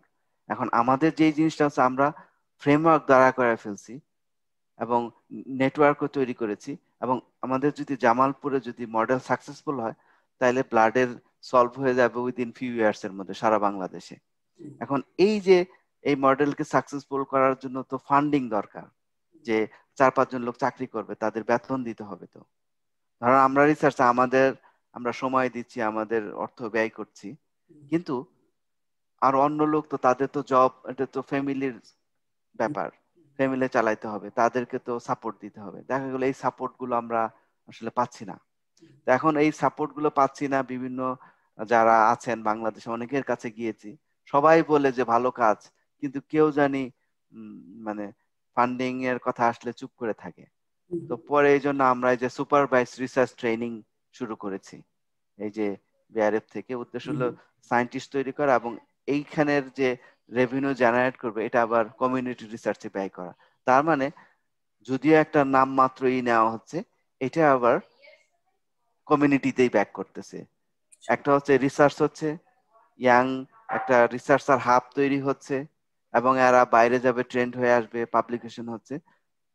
মানে আমার গোল হচ্ছে ফিউচারে তারাই লিড দিবে, কারণ আমাদের তো মানে বয়সও হয়ে যাচ্ছে। আপনারা গাইড এই দিচ্ছেন, হচ্ছে তারা ভবিষ্যতে গড়বে, এটাই, এছাড়া কোনো উপায় নেই। শর্টকাট রাতারাতি আসলে চেঞ্জ করা মানে বুঝেনি।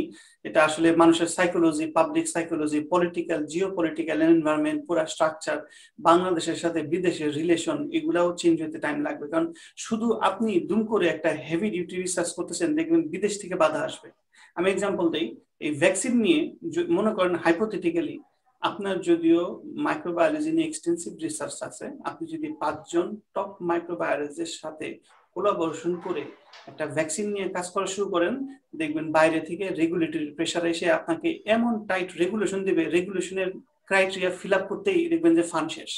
একটা হাইপোথেটিক্যাল কোশ্চেন করি, মনে করেন আপনার হাতে মানে একটা প্রজেক্ট, বেসিক সায়েন্সের প্রজেক্ট চালানোর জন্য মনে করেন হাইপোথেটিক্যালি কেউ আপনাকে 3 বিলিয়ন টাকা দিল এবং আপনাকে কোঅর্ডিনেটর হিসাবে পজিশন দিয়ে বললো যে তুমি লোকালি ইয়াং মানুষ এবং লোকাল হসপিটাল এবং পেশেন্ট তাদের উপর দাঁড়া করায় তুমি একটা ইন্টারেস্টিং, অরিজিনাল, ক্রিয়েটিভ একটা প্রজেক্ট দাঁড়া করাও, মানে টাকার দিক থেকে আছে। তাহলে আপনার স্বপ্ন, আপনি কি ধরনের প্রজেক্ট স্টার্ট করতে চান ফর ফিউচার বাংলাদেশে? মানে মনে করেন আমাদের অধিকাংশ প্রবলেম হলে আমাদের রিসোর্স নাই, কিন্তু আপনি যদি একটা আপনার আইডিয়াটা শেয়ার করেন এবং ভবিষ্যতে কোনো মানুষ যদি সেই আইডিয়াটা ক্যাচ করতে পারে, তাহলে হয়তো ফান্ড এক সময় আসবে। এই জন্য আপনি একটু শেয়ার করেন যে আপনাকে যদি রিসোর্স কেউ দেয়, আপনি কি টাইপের অরিজিনাল রিসার্চ বাংলাদেশে শুরু করতে চান যেটা পসিবল। তো প্রথমত আসলে খুব ইন্টারেস্টিং কোশ্চেন, আসলে অনেক প্রিপারেশনের ব্যাপার। তো যেটা আমি ইনস্ট্যান্ট মনে হচ্ছে যেটা বলি, প্রথমে ধরতে হবে যে বাংলাদেশে 170 million people, this is a huge resources, এবং this is the major strength of our country, not garments industry. বাংলাদেশে যে $40 বিলিয়ন যে revenue foreign reserve because of human being, মানে ওয়ার্কার যে আছে যারা বাইরে কাজ করতে যাচ্ছে, তারা কিন্তু আনস্কিল্ড ওয়ার্কার, বাংলাদেশের 97%। তো এখন এখন আপনি চিন্তা করেন, আমাদের যদি, যেহেতু মিডিয়ান এজ 25 পপুলেশনের, আবার ইউরোপ ধরেন বা অন্য দেশে 40+, তার মানে তারা গ্রেইং ওল্ড হয়ে যাচ্ছে, এবং ফার্টিলিটি রেট ওয়ার্ল্ড ওয়াইড কমে গিয়েছে, 25টা কান্ট্রিতে জনসংখ্যা ডিক্লাইনিং অ্যাটলিস্ট, এবং এখন 1.5 এর করে অনেক পপুলেশন এশিয়াতেও। তো তার মানে বাংলাদেশের population is a strength. So এই পপুলেশনটাকে যদি আমরা হাই স্কিল করতে পারি, তাহলে বাংলাদেশের জন্য মানে ফরেন রিজার্ভ বলেন বা লং টার্মের যে ফিনান্সিয়াল অনেক প্রবলেম সলভ হবে। এটা একটা, যে এখন কিভাবে আপনি স্কিল ম্যান পাওয়ার তৈরি করব। স্কিল ম্যান পাওয়ার তৈরি করার জন্য আসলে রিসার্চ হলো একটা বড় একটা এরিয়া, কারণ রিসার্চ যেহেতু একটা নির্দিষ্ট মেথোডোলজি ফলো করে। আপনি ধরেন বায়োলজি, হেলথ সায়েন্সের রিসার্চ হতে পারে, ম্যানেজমেন্ট রিসার্চ হতে পারে, বা বেসিক হতে পারে, এভিডেন্স বেসড রিসার্চ হতে পারে।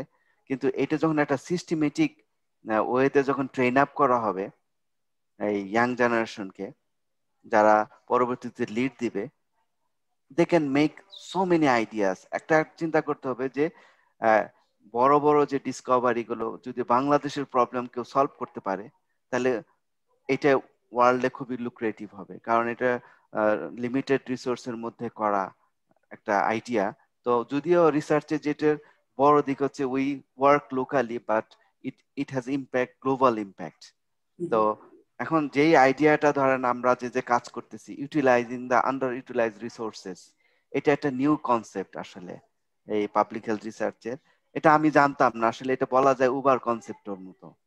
এখন উবারের যেরকম কনসেপ্ট তখন আমরা জানতাম না। যাই হোক, যে আমার কথা হচ্ছে যে আমাদের দেশে এত বড় বড় ইনফ্রাস্ট্রাকচার, বড় বড় ইনস্টিটিউট বা ক্যান্সার রিসার্চ হার্ট এরকম বড় বড় না করে যেগুলো আছে ওগুলো ইউটিলাইজ করা, ম্যান পাওয়ার তৈরি করা। যখন স্কিল ম্যান পাওয়ার হবে, হাই স্কিল ম্যান পাওয়ার, যারা যখন বিদেশে পিএইচডি করতে যাবে, তারপর যখন পিএইচডি করতে যাবে বিদেশে কালচারের সাথে মিশবে, তখন হচ্ছে কি আরো নতুন নতুন আইডিয়া জেনারেট করবে, তা ব্ল্যান্ডিং হবে, এবং এটার মাধ্যমে দেখা গেল নতুন টেকনোলজি, নতুন সলিউশন হেলথ ফিল্ডে আসবে। তো সেই জন্য আমাকে যদি বলা হয় যে আপনি অত টাকা দিতে হবে না, কয়েক মিলিয়ন ফান্ডিং যদি করা হয়, তাহলে আমি এটা নিয়ে কাজ করব, যে হাই স্কিল ওয়ার্কফোর্স তৈরি করা, এটা তো রিসার্চ পাইপলাইনের মাধ্যমে। এবং এটা হচ্ছে হাই স্কিল ওয়ার্কফোর্স তৈরি হলো, অ্যাট দ্য সেম টাইম দেশের যে লোকাল প্রবলেম, আমাদের most of the similar settings developing কান্ট্রিতে অনেক আছে, আফ্রিকা আছে বা এই ল্যাটিন আমেরিকা আছে। তো আমাদের এই কনসেপ্টটা অন্য দেশেও চলবে। যেমন ফর ইনস্টেন্স ব্র্যাকের যে আইডিয়া, এখন ব্র্যাক 17টা কান্ট্রিতে ব্র্যাক আছে, ব্র্যাকের শাখা আছে, আইডিয়া নিচ্ছে প্রফেসর ইউনুস যে আইডিয়াটা। এখন জিনিসটা হচ্ছে যে তার মানে বাংলাদেশ ইজ ভেরি ইন্টারেস্টিং, মানে ল্যাবরেটরি বলা যায়, gold mine for research because of man power. এখন ধরেন আমার যেটা থাকতো যে আমি যদি লোক হায়ার করতে পারতাম, ভালো লোকগুলো, they will create man power actually. Just we need to have a nice একটা মানে পাইপলাইন, যে যার মাধ্যমে সেও স্যাটিসফাইড, তারপর দেশও স্যাটিসফাইড, সোসাইটি স্যাটিসফাইড। জাস্ট যে আমাদের যে ওয়ার্ল্ডের যে কনসেপ্ট, ওটা আমার আবার পছন্দ হয় না। জাস্ট ফিনান্সিয়াল গেইনকেই ধরা হচ্ছে যে আহ, আসলে success, but I don't think so. We need spiritual success as well. তার মানে আমরা ভালো কাজ করছি, এই ভালো কাজটা অন্য যেন ইনফেকশাস হয়, এই কাজটা মানে আহ, এই কাজটার ভাইব তৈরি করা, এই জন্য মাঠ লেভেলের রিসার্চ খুব ইম্পর্টেন্ট। তো তখন আমরা আসলে দেখেন, ফ্র্যাঙ্কলি স্পিকিং, আমরা বাঁচবো কতদিন, 70 বছর, 60 বছর, কিন্তু আমাদের ওই স্পিরিটটা যদি থেকে যায়, তাহলে আমি মনে করি আসলে আহ মানে এই long term, physical, long term হ্যাঁ, ইফেক্ট। ফিজিক্যাল ইস্যুর সাথেও মেন্টাল জিনিসটাও স্যাটিসফ্যাকশন ইনভলভ হবে। আপনার আইডিয়ার সাথে আমার কিছু আইডিয়া অ্যাড করি, যে আমাদের মানে রিসার্চ করার জন্য স্কিলড পিপল যেটা অলরেডি আছে তাদেরকে ভালো করে ট্রেন করলে একটা একটা অ্যাসপেক্ট, আরো দুইটা অ্যাসপেক্ট যদি অ্যাড করেন তাহলে এটার ফিউচার লনজিভিটিটা ভালো হবে। আপনার হয়তো অলরেডি আছে, আমি জাস্ট আমার মাথায় আসলে তাই শেয়ার করতেছি। সেটা হলো এই যারা আপনার মাধ্যমে ট্রেন হয়ে বিদেশে যাবে, এবং আপনি বললেন বিদেশে যে তারা নতুন এনভায়রনমেন্টে যে নতুন ক্রিয়েটিভ আইডিয়া আসবে, তাদের একটা সিগনিফিকেন্ট পোর্শন, সবাই দেশে ফেরত আসবে না, কারণ এক এক মানুষের ইচ্ছা এক এক রকম। কিন্তু দেশে যদি আপনি একটা ক্ষেত্র তৈরি করেন যে স্কিল পিপলরা দেশে এসে ভালো কাজ করার সুযোগ আছে, টাকা পয়সা হয়তো কম, কিন্তু দ্যার ইজ এ অপরচুনিটি। এখন তো অনেক ক্ষেত্রে হয় কি, যে আমি যে লাইনে বিদেশে পিএইচডি করছি, বাংলাদেশে সেই কাজের সুযোগই নাই। কিন্তু ইন অ্যাডিশন টু আপনি যে স্কিল পপুলেশন বিল্ড আপ করতেছেন, তারা যেন 20% যদি দেশে ফেরত আসার মতো ক্ষেত্র তৈরি হয়। যেমন আপনি যে ইউনিভার্সিটিতে কাজ করেন, সেই ইউনিভার্সিটিতে মাইক্রোবায়োলজি ল্যাবে যদি যারা বিদেশে পিএইচডি করতে যাচ্ছে, দে ক্যান ওয়ার্ক, এবং তাদের স্যালারি স্ট্রাকচার খারাপ না, সরকারি চাকরির চেয়ে বেটার, কিন্তু দেয়ার ইজ অপরচুনিটি। তাহলে এটা একটা অংশ, যে অ্যাটলিস্ট 10 to 20% পিএইচডি করা হ্যাঁ, দেশে ফেরত আসার এই ইচ্ছা, সুযোগটা। এই থিমে আমিও একই, যেটা হচ্ছে যে আমারও ধারণা 10-20% যদি ফেরত আসে, এবং আমরা ওই কাজটাই করতেছি, যে আমরা একটা তো হাব তৈরি করছি, রিসার্চার নেটওয়ার্ক। ধরেন আমরা রিক্রুটমেন্ট পজিশনে যাচ্ছি যাচ্ছি বা অলরেডি রিক্রুট করছি, তারপরে ধরেন আরো একটু সিনিয়র হলে, এখন আমাদের যে রিসার্চাররা তৈরি হচ্ছে পিএইচডি করতে গেল, করতে করতে তো তাদের স্কোপ তৈরি হবে। যেমন ধরেন একজন যদি একটা ভালো একটা স্কোপ তৈরি হয়েছে, আমি তো চাই যে আমি যাদেরকে চিনি টেস্টেড, যারা ভালো কাজ জানে, তাদের জন্য মানে তাদের জন্য জবটা হয়। এই কাজটা আমিও দেশে আসার পর থেকেই করতেছি। এখন এখন এই জিনিসটাকে একটা কালচারে নিয়ে আসতে হবে, ওইটা একটা একটা কালচার, একটা হাব। তার মানে বিআরএফটা হচ্ছে ওইরকম একটা হাব, কেউ যদি ধরেন আপনি বিদেশেও আছেন, কিন্তু not necessarily you have to come back. So you can contribute from USA, you can contribute from Germany. আমার একটা স্বপ্ন আছে, আমি বলি যেটা আসলে এটা অনেকে বলবে যে আমি একটা এক্সপার্টিয়েট সেন্টার তৈরি করতে চাই, যেটা হচ্ছে যেন কমিউনিটি ভিত্তিক রিসার্চ সাথে ইনভলভ হবে। যারা আমেরিকা ইউরোপে আছে, যারা রিটায়ারমেন্টে গেছে, তাদের তো ভালো লাগে না আসলে, এবং তাদেরকে যদি বলে দেশে ব্যাক করেন, ওইটাও আসলে ফিজিবল না, প্র্যাকটিক্যাল না, ছেলে মেয়ে রেখে আসা। তো এক্সপার্টিয়েট সেন্টার থাকবে কমিউনিটিতে, তারা এসে 3 মাস কেটে গেল, যদিও তারা retired, but they have vast amount of experience, knowledge, connections. So তারা যদি 2-3 মাস করে দেশে থেকে গেল, দেশে থেকে যে ওই যে স্কিল ম্যান পাওয়ার তৈরি করলো, রিসার্চে ইনভলভ হলো, সে আবার চলে গেল, আবার আসলো। তো ওই এক্সপার্টিস সেন্টারটা হবে একটা হচ্ছে যে নলেজ হাব, এবং ইয়াং জেনারেশনের জন্য যে মোটিভেটিং। এবং যারা, আমি তো বিদেশে ছিলাম, খুব কষ্ট লাগতো যে বাংলাদেশের জন্য যদি কিছু করতে পারি তাহলে খুব ভালো লাগতো, বা এরকম একটা ইস্যু কাজ করতো। এখন আমরা যে বিআরএফ থেকে যেটা করছি, যে ওই যে ব্যুরোক্রেটিক ব্যারিয়ারটা ভেঙে দিচ্ছি। যে আপনি ধরেন ঢাকা মেডিকেল কলেজে যান, বললে যে আমি একটা কাজ করতে চাই, আপনাকে 10টা সিগনেচার নিতে বলবে, তারপর নেক্সট ডে বলবেন যে আমি সরি, আমি পারবো না। বিআরএফ এ আপনি আসেন যে কাজ করবেন, you can start work any time.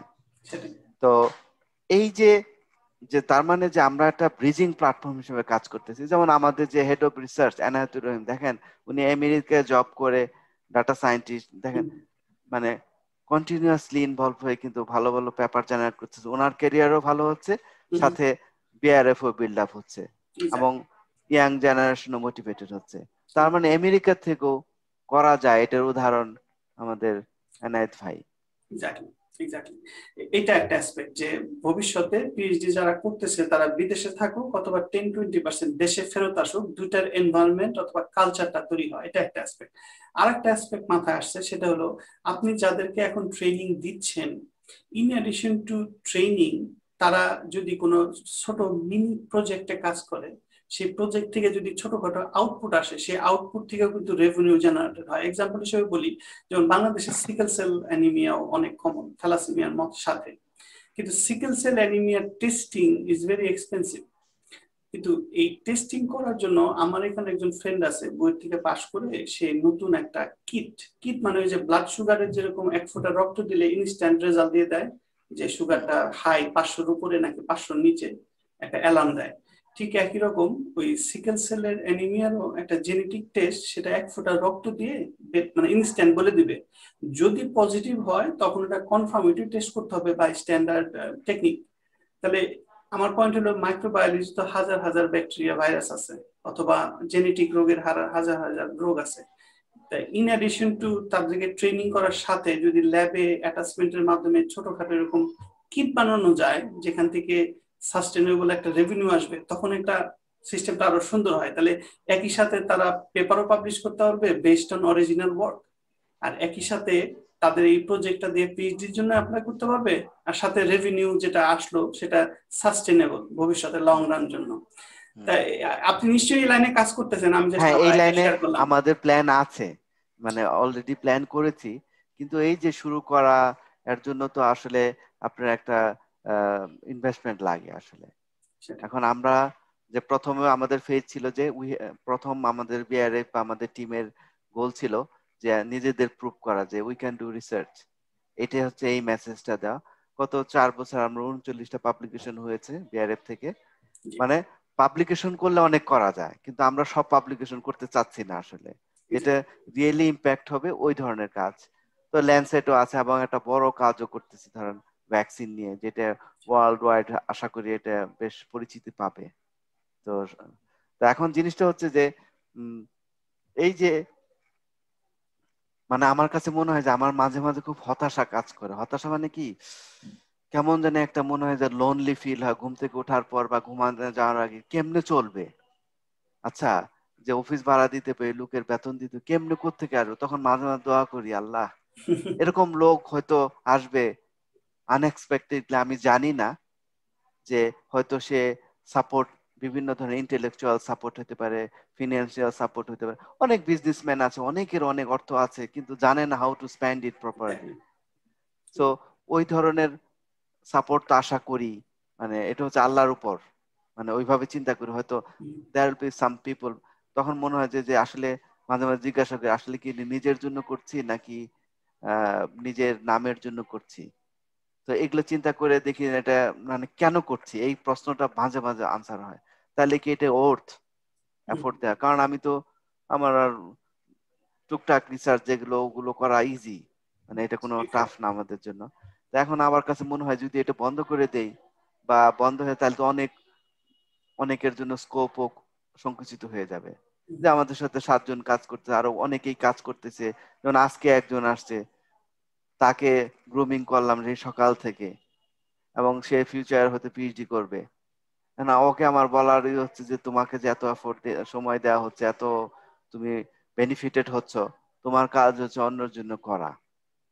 সেজন্য যদি একটা প্ল্যাটফর্ম তৈরি হয়, তখন you can do many things actually.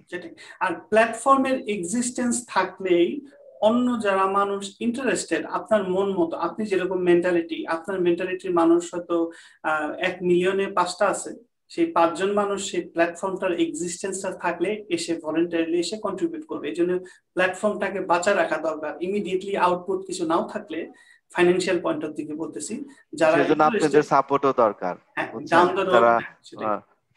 যারা এক্সপার্টিয়েট আছে তাদের সাপোর্টও খুব দরকার আসলে, যেন বেঁচে থাকে। আমি জানি বেঁচে থাকলে কয়েক বছরের মধ্যে সেলফ সাস্টেনেবল হয়ে যাবে ইনশাআল্লাহ, কারণ এটি এখন ফোকাস আমার, যে সেলফ সাস্টেনেবল করা।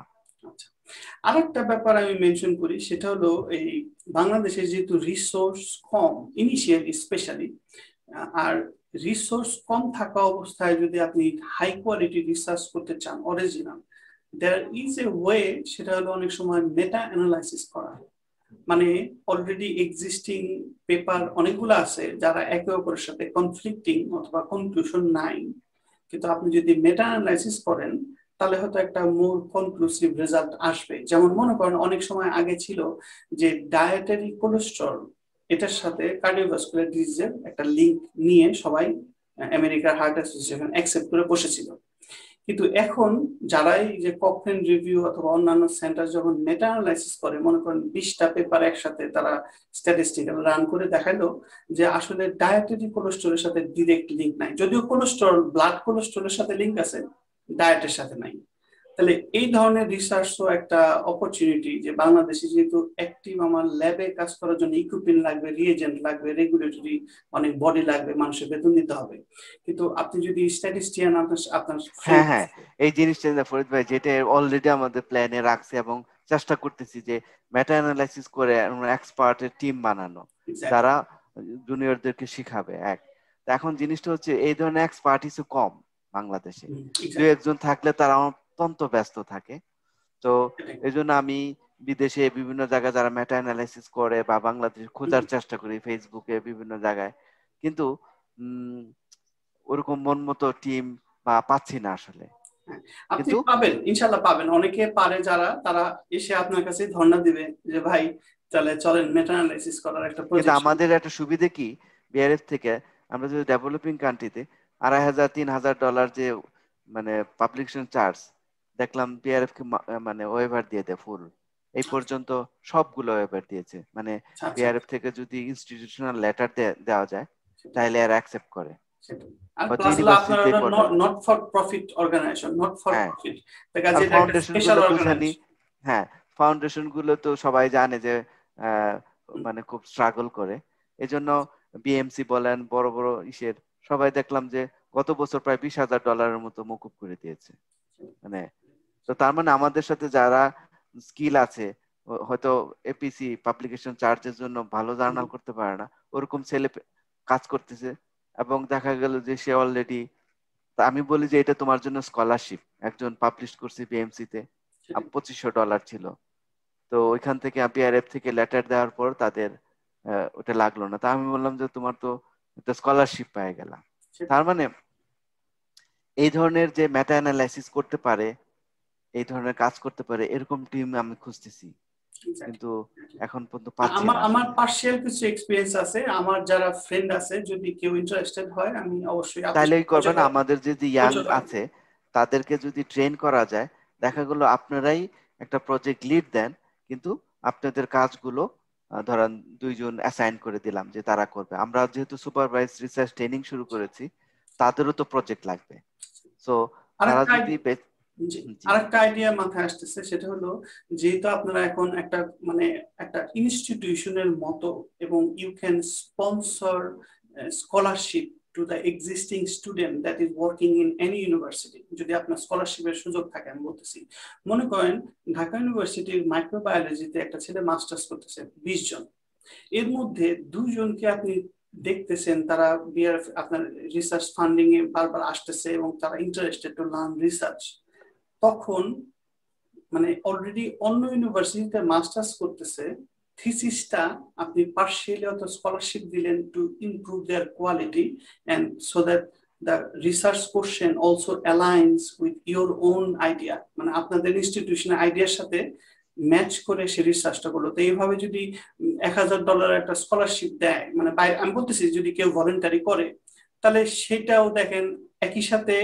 আপনার ইনস্টিটিউশনের কোয়ালিটি বাড়তেছে, এবং অন্য ধরেন রাজশাহী ইউনিভার্সিটির মাইক্রোবায়োলজিতে পড়ে সেও আপনার সাথে ইন্টারেস্টেড হচ্ছে, কারণ বেসিক্যালি ওইখানে গেলে আমার প্রবলেম সলভ হয় and I can do better things.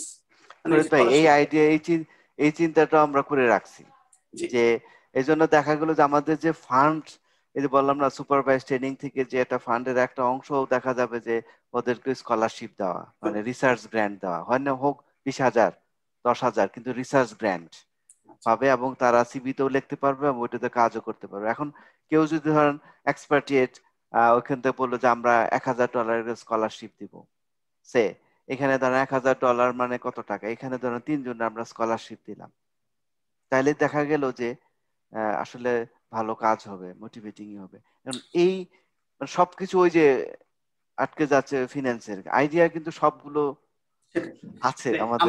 আমি আইডিয়া যেটাই বলতেছি এটা অলরেডি আপনি ইনক্লুড করা আছে, সেটাই গুড। ঠিক আছে, আমার র্যান্ডমলি যদি কোনো আইডিয়া থাকে অথবা যদি কোনো স্কলারশিপের আইডিয়া মাথায় আসে, আইদার আমার নিজের থ্রুতে অথবা আমার কোনো ফ্রেন্ডের মাধ্যমে, আমি অবশ্যই আপনাদের সাথে ইন্ট্রোডিউস করা দিব, কারণ এটার মধ্যে ডিরেক্টলি না করতে পারলেও ইনডিরেক্টলি কন্ট্রিবিউট ইনডিরেক্টলি করলে মানে নিজেদের যে ভালো লাগে। জিনিসটা করতে পারেন, হ্যাঁ, যে যেমন ধরেন বললেন যে আপনারা কথার কথা বিশেষ করে যে আমেরিকায় যারা ভালো পজিশনে আছে বা ডাক্তার, তারা যদি বলে আচ্ছা তাদের ইসের মাধ্যমে আমরা 5 জন বা 10 জন মিলে একটা মানে রিসার্চ গ্র্যান্ট দিব, স্কলারশিপ দিব, দেখে এটা বিআরএফ এর থ্রুতে দিব।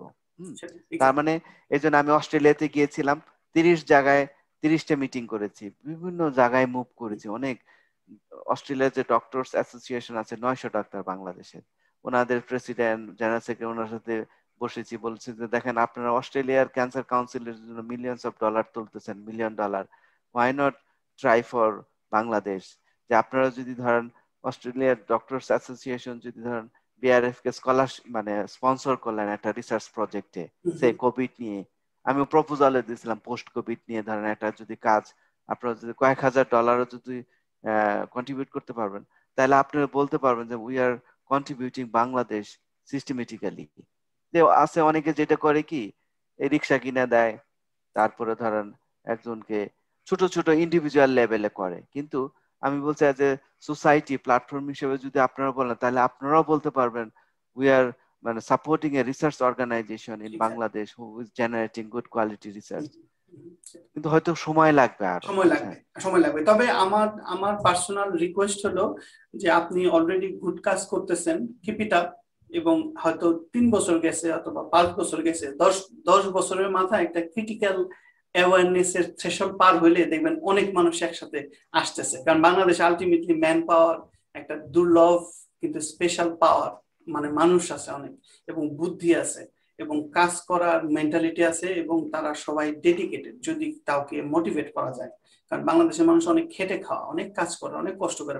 বিদেশের মানুষ কিন্তু ইন জেনারেল এক্সেন্সে অনেক আরাম করে থাকে, আর বাংলাদেশের মানুষ কত ঝামেলা করে তাদের লাইফটা লিড করে। তাদের মধ্যে একটু গাইডলাইন দিতে পারলে উই ক্যান ডু বেটার। আচ্ছা, এখন আপনার একটু নতুন ডিরেকশনে যাই, সেটা হলো জাস্ট অ্যাডভান্স রিসার্চের দিকে যাই। সেটা হলো আপনার যেহেতু expertise microbiology and molecular biology, microbiology, molecular biology, genetics এবং জিন ম্যানিপুলেশন সহকারে আপনার এক্সপিরিয়েন্স আছে, এবং এখন অনেকে বলতেছে ফিউচার উইল বি জিন এডিটিং, মানে সেটা প্ল্যান্টের ক্ষেত্রে হোক, পোকামাকড়ের ক্ষেত্রে হোক। যেমন অনেকে বলে মসকিটোর মধ্যে যদি একটা জিন ইনসার্ট অথবা ডিলিট করে দেন তাহলে সে ম্যালেরিয়া ছড়াইতে পারে না, এরকম কিন্তু আছে, কিছু এক্সপেরিমেন্টাল রিসার্চ আছে।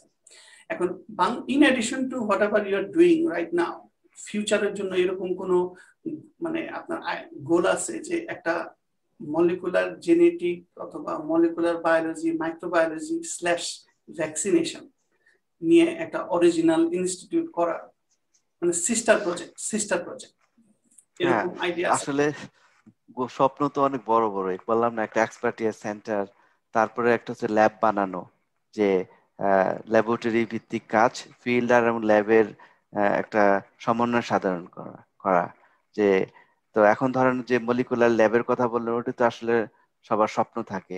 এখন হয় কি যে মলিকুলার ল্যাব শুধু যে পরিমাণে কনজিউমেবলস লাগে, ওই জিনিসগুলো কন্টিনিউয়াস সাপ্লাই করা আসলে মানে অনেক কঠিন বাংলাদেশে। তো এরকম একটা মেকানিজম নিয়ে কাজ করতে হবে যেটা রেভিনিউ জেনারেট করবে, আবার সাথে মানে এই কাজগুলো করা যাবে। এই জন্য আমার একটা ইচ্ছা এখন, আমি তো কি বলবো যে প্রকাশ করেন যেন অন্য মানুষ শুনতে পায় পরিষ্কার ভাবে, আপনি প্রকাশ রিসার্চ করেন। বেসড হসপিটাল করা। আচ্ছা যে একটা রিসার্চ বেসড হসপিটাল করা, যেটার কনসেপ্টে হচ্ছে যে ইমপ্রুভ কোয়ালিটি, মানে improve outcome, treatment outcome, truly research based, এবং এটা আসলে অ্যাফোর্ডেবলই হবে।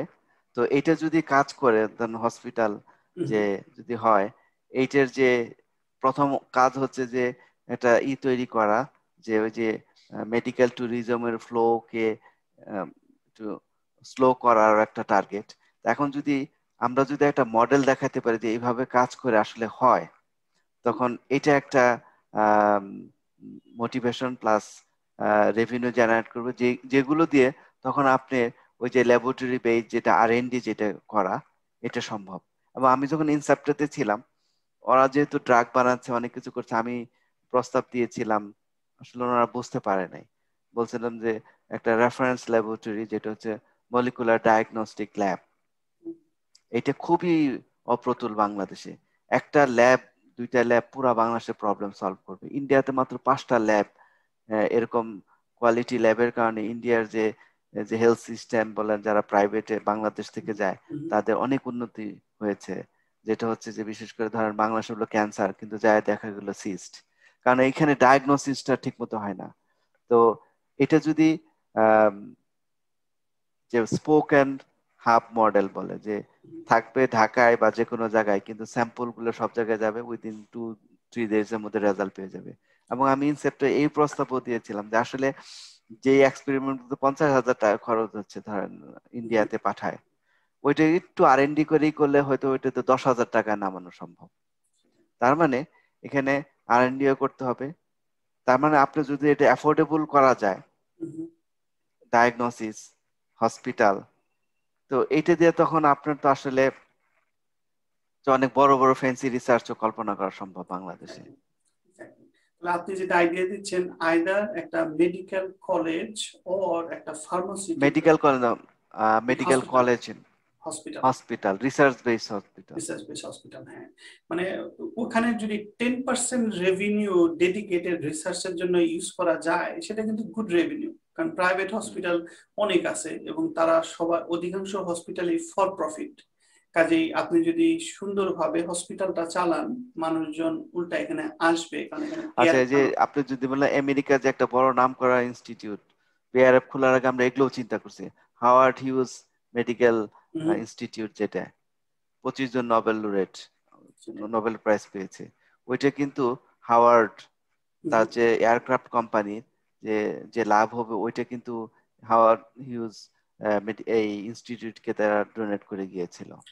যাই হোক, অনেক স্টোরি আছে, ওটার উপর বেস করে তাদের ওই ইনস্টিটিউট দাঁড়িয়েছে এবং কাজ করে। এখন জিনিসটা হচ্ছে যে উম, যদি ওইরকম ধরনের কন্টিনিউয়াস যদি সাপোর্ট থাকে, পাবলিক প্রাইভেট মানে ইনিশিয়েটিভ, যে একটা কোম্পানির লভ্যাংশ ধরেন 30% তারা লিখে দিবে। যেমন ধরেন আমরা বিআরএফ থেকে আমরা যে কনসালটেন্সি, ধরেন ইন্টারন্যাশনাল কনসালটেন্সিও টার্গেট আমাদের, অ্যানালাইটিক্স, তারপরে ধরেন হায়ার স্টাডিজ, রিসার্চ ট্রেনিং, এটার একটা আমরা ওটা সরাসরি বিআরএফ এর সাথে নাম না দিয়ে ইন পার্টনারশিপ উইথ বিআরএফ, কারণ আমরা বিআরএফ এর রিসোর্স ব্যবহার করব। আবার বিআরএফ এর যেহেতু রিসার্চ স্ট্রাকচার আছে, তো সেজন্য আমরা এটা আলাদা রাখছি যেহেতু মালিক। তো তার 30-40% যত লাভ হবে, যত ইনকাম হবে, তা অটোমেটিক বিআরএফ পেয়ে যাবে। এটা চুক্তি বিআরএফ এর সাথে। তার মানে এখানে যদি, তার মানে অটোমেটিক্যালি এইটা যদি কাজ করে, তাহলে তো অটোমেটিক বিআরএফও মানে লাভবান হচ্ছে, মানে রেভিনিউ পাচ্ছে। এই হ্যাঁ, ধরনের মডেলেও কাজ করতেছে। সরোর ভাই, আপনি তো প্রায়, আমি দেখছি যারা আপনার এই রিসার্চ ফাউন্ডেশনের প্রতিষ্ঠাতা, তারা অধিকাংশই নিজেরা অলরেডি রিসার্চার অথবা তারা অ্যাকচুয়ালি রিসার্চে কাজ করতেছে। কিন্তু এটার অ্যাডমিনিস্ট্রেটিভ কোনো ডিপার্টমেন্ট যেখানে মানুষরা ফিনান্সিয়াল অ্যানালিস্ট অথবা ফিনান্সিয়াল ইনপুট আপনাকে দিচ্ছে কিনা, এই ব্যাপারে কোনো মানুষ ডেডিকেটেড আছে নাকি আপনারা নিজেরাই ফিনান্স অংশটা দেখতেছেন? কারণ অনেক সময় হয় কি, মনে করেন যারা একটু বিজনেস মেজর, এরকম একটা মানুষকে যদি আপনি অ্যাডমিনিস্ট্রেশনে রাখেন, মনে করেন জাস্ট কোঅর্ডিনেটর, তারা কিন্তু কনস্ট্যান্টলি ভালো ফাইন্যান্সিয়াল করবে। ভাবে দেখে। মানে আপনি করতেছেন, তাহলে এটা 20% রিজার্ভ রাখি, তারপর ওই লোক কল দিছে, তাহলে তার ফান্ডটাকে 10% রিজার্ভ রাখি। তাহলে আপনি তো এক মাথায় বেশি চিন্তা করতেছেন, মানে একটু আপনার ব্রেনটাকে। ওইরকম, হ্যাঁ, এক্সিলেন্ট। এটা আমি খুব ফিল করতেছি, এরকম লোক খুঁজতেছি আসলে, যে আচ্ছা। যে এই সাপোর্টটা দিবে ফিনান্সিয়াল সাইড থেকে যদি ঠিক মতোই করা। এখন যেটা হচ্ছে, যেহেতু আমাদের ফান্ড তেমন নাই, হুম। আমরা নিজেরাই রিসার্চ করে নিজেরাই একটা মাসিক একটা দিয়ে চালাচ্ছি, বা টুকটাক একটা দুইটা ফান্ড পেয়েছি, ছোট ছোট 3-4 লাখ টাকার দুইটা মনে পেয়েছিলাম। তো ওগুলো ধরেন আমরা রাখছি, কিন্তু এখন দেখা গেল সবকিছু মানে ওইটা স্মুথ হয় না। যদি আবার আমরা যে যে যে অডিট রিপোর্ট আছে গত 4 বছরের, সব আছে আমাদের হুম। অডিট রিপোর্ট, ব্যাংক আছে, ব্যাংক হিসাবপত্র হচ্ছে, কিন্তু এর জন্য ডেডিকেটেড অ্যাকাউন্টস এর লোক বা ওইরকম যার ফিলিংস আছে, শুধু সে এটাতে কাজ করবে, কন্ট্রিবিউট করবে, কিন্তু তার মানে তার কাজটাও কিন্তু রিসার্চে কন্ট্রিবিউশন হচ্ছে, এক্স্যাক্টলি। ওরকম লোক আসলে খুঁজতেছি। আচ্ছা, আচ্ছা, আচ্ছা, না, এবং আই ঠিক আছে। ফিল মানে ভেরি মানে আপনি ইম্পর্টেন্ট। মানে এই কথাগুলোর উদ্দেশ্য, যারা কথাগুলো শুনবে, কেউ যদি নিজে ফিনান্সিয়াল এক্সপার্ট হয়, তাহলে সে বুঝবে না, তাহলে এখানে যেতে লোক খুঁজতেছে, আমি সরোর ভাইকে একটু নক করে দেখি যে কি অবস্থা। এই জন্য আপনার যা যা মানে প্ল্যান, সেগুলো শেয়ার করানোর জন্যই আমি আপনার সাথে বসছি, যেন বুঝতে পেরেছি। মানুষজন জানে যে এক্স্যাক্টলি কোন পর্যায়ে আছেন, ভবিষ্যৎ প্ল্যান কি, এটার ফাইন্যান্সিয়াল সাস্টেনেবিলিটি কি, এন্ড এটার ক্রিয়েটিভ অ্যাসপেক্ট গুলা কি, ভবিষ্যৎটা কি। ভবিষ্যৎ আমার কাছে মনে হচ্ছে আপনার এরকম মানে একটা থার্ড পার্টি, যেটা সরকারের বাইরে, আর আরেকটা হলো ইউনিভার্সিটির যে ব্যুরোক্রেসি আছে, সেই ব্যুরোক্রেসির বাইরে। তাহলে এটা ইন্ডিপেন্ডেন্ট একটা বডি, যেটা ডিরেক্টলি অন্য কোনো বিদেশি এজেন্সির আন্ডারে, আইসিডি যেমন বিদেশি টাকা পয়সার আন্ডারে, তাদের নিজস্ব একটা রেস্ট্রিকশন আছে। They can not be totally independent and they can not work totally for Bangladesh. তাদের বিদেশে অ্যাঙ্কর আছে। কিন্তু আপনি যেটা করতেছেন সেটা টোটালি ইউনিক, এন্ড আমার মনে হয় আমরা এটা চাচ্ছি খুবই, যে, বা আমাদের ফান্ডিং ও যেটা আমরা হচ্ছে বাংলাদেশ থেকে আমরা ফান্ড জেনারেট করবো বাংলাদেশের কাজ করার জন্য। এটা যে টোটালি একটা ইউনিক আহ, পজিশন। এবং আমার মনে হয় এরকম ইনিশিয়েটিভ অনেকে নেওয়ার সাহস নাই, অথবা সময় নাই, অথবা স্পিরিট নাই। আপনার তিনটাই আছে। এই জন্য আপনাকে আবার কংগ্রেচুলেশন দিচ্ছি। এবং আমরা ছোটখাটো যারা আছি, যদি কখনো সুযোগ পাই, অবশ্যই কন্ট্রিবিউট করব। এবং যারা লিসেনার, যারা এই কথাগুলো শুনবে, তাদের যদি এক্সপার্টিসটা শেয়ার করে আপনাদের গ্রুপের সাথে, they can contribute positively down the road, তাই না? Hmm, that would be great help actually. কারণ আচ্ছা। আমরা চাই বেশি বেশি এক্সপার্টিয়েট বা এক্সপার্টরা জড়িত হোক। আর যে জিনিসটা হচ্ছে যে একটা অর্গানাইজেশন বলেন, টিম, তখনই বড় প্রবলেম সলভ করতে পারে যখন এটা আসলে অনেক এক্সপার্ট বা ভালো মেন্টালিটির মানুষ, those who can want to serve the society, একত্রিত হয়, তখনই বড় কিছু হয়। আর আমরা ধরেই নিয়েছি যে এটা যেহেতু বিজনেস অর্গানাইজেশন না, এটা অনেক স্ট্রাগল করতে হবে, এবং রিসার্চ জিনিসটা হাইলি কনসেপ্ট বেসড, হয়তো এখন মানুষ বুঝবে না। যেমন ধরেন আমরা ভ্যাকসিন নিয়ে যখন শুরু করলাম লেখা, গ্লোব ভ্যাকসিন, সিনোভ্যাক, অনেকে পার্সোনাল অ্যাটাক, অনেক সিনিয়র মানুষ আমেরিকা ইউরোপ থেকেও বকাঝকা করেছে। কিন্তু দেখেন আজকে যে অ্যাস্ট্রাজেনেকার যে ভ্যাকসিন নিচ্ছে, সিনোভ্যাক যদি আসতো $60, এবং তারা হলে ইনঅ্যাক্টিভেটেড ফর্ম। দেখেন আমরা কিন্তু রিস্ক নিয়ে কিন্তু এই কাজগুলো চেষ্টা করেছি, because we are confident because intellectually জানি যে এই জিনিসগুলো কোথায় প্রবলেম।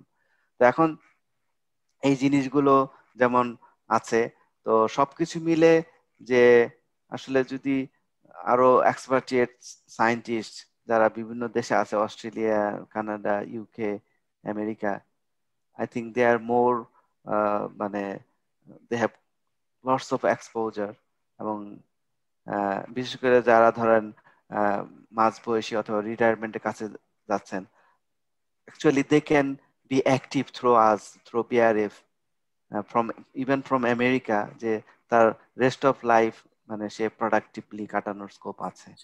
সেটা ভেরি ভেরি নাইস ড্রিম। এবং আমি এবং আমার ফ্রেন্ড যারাই এটা ইন্টারেস্টেড, আমি অবশ্যই আপনার সাথে কানেকশন করে দেওয়ার চেষ্টা করব।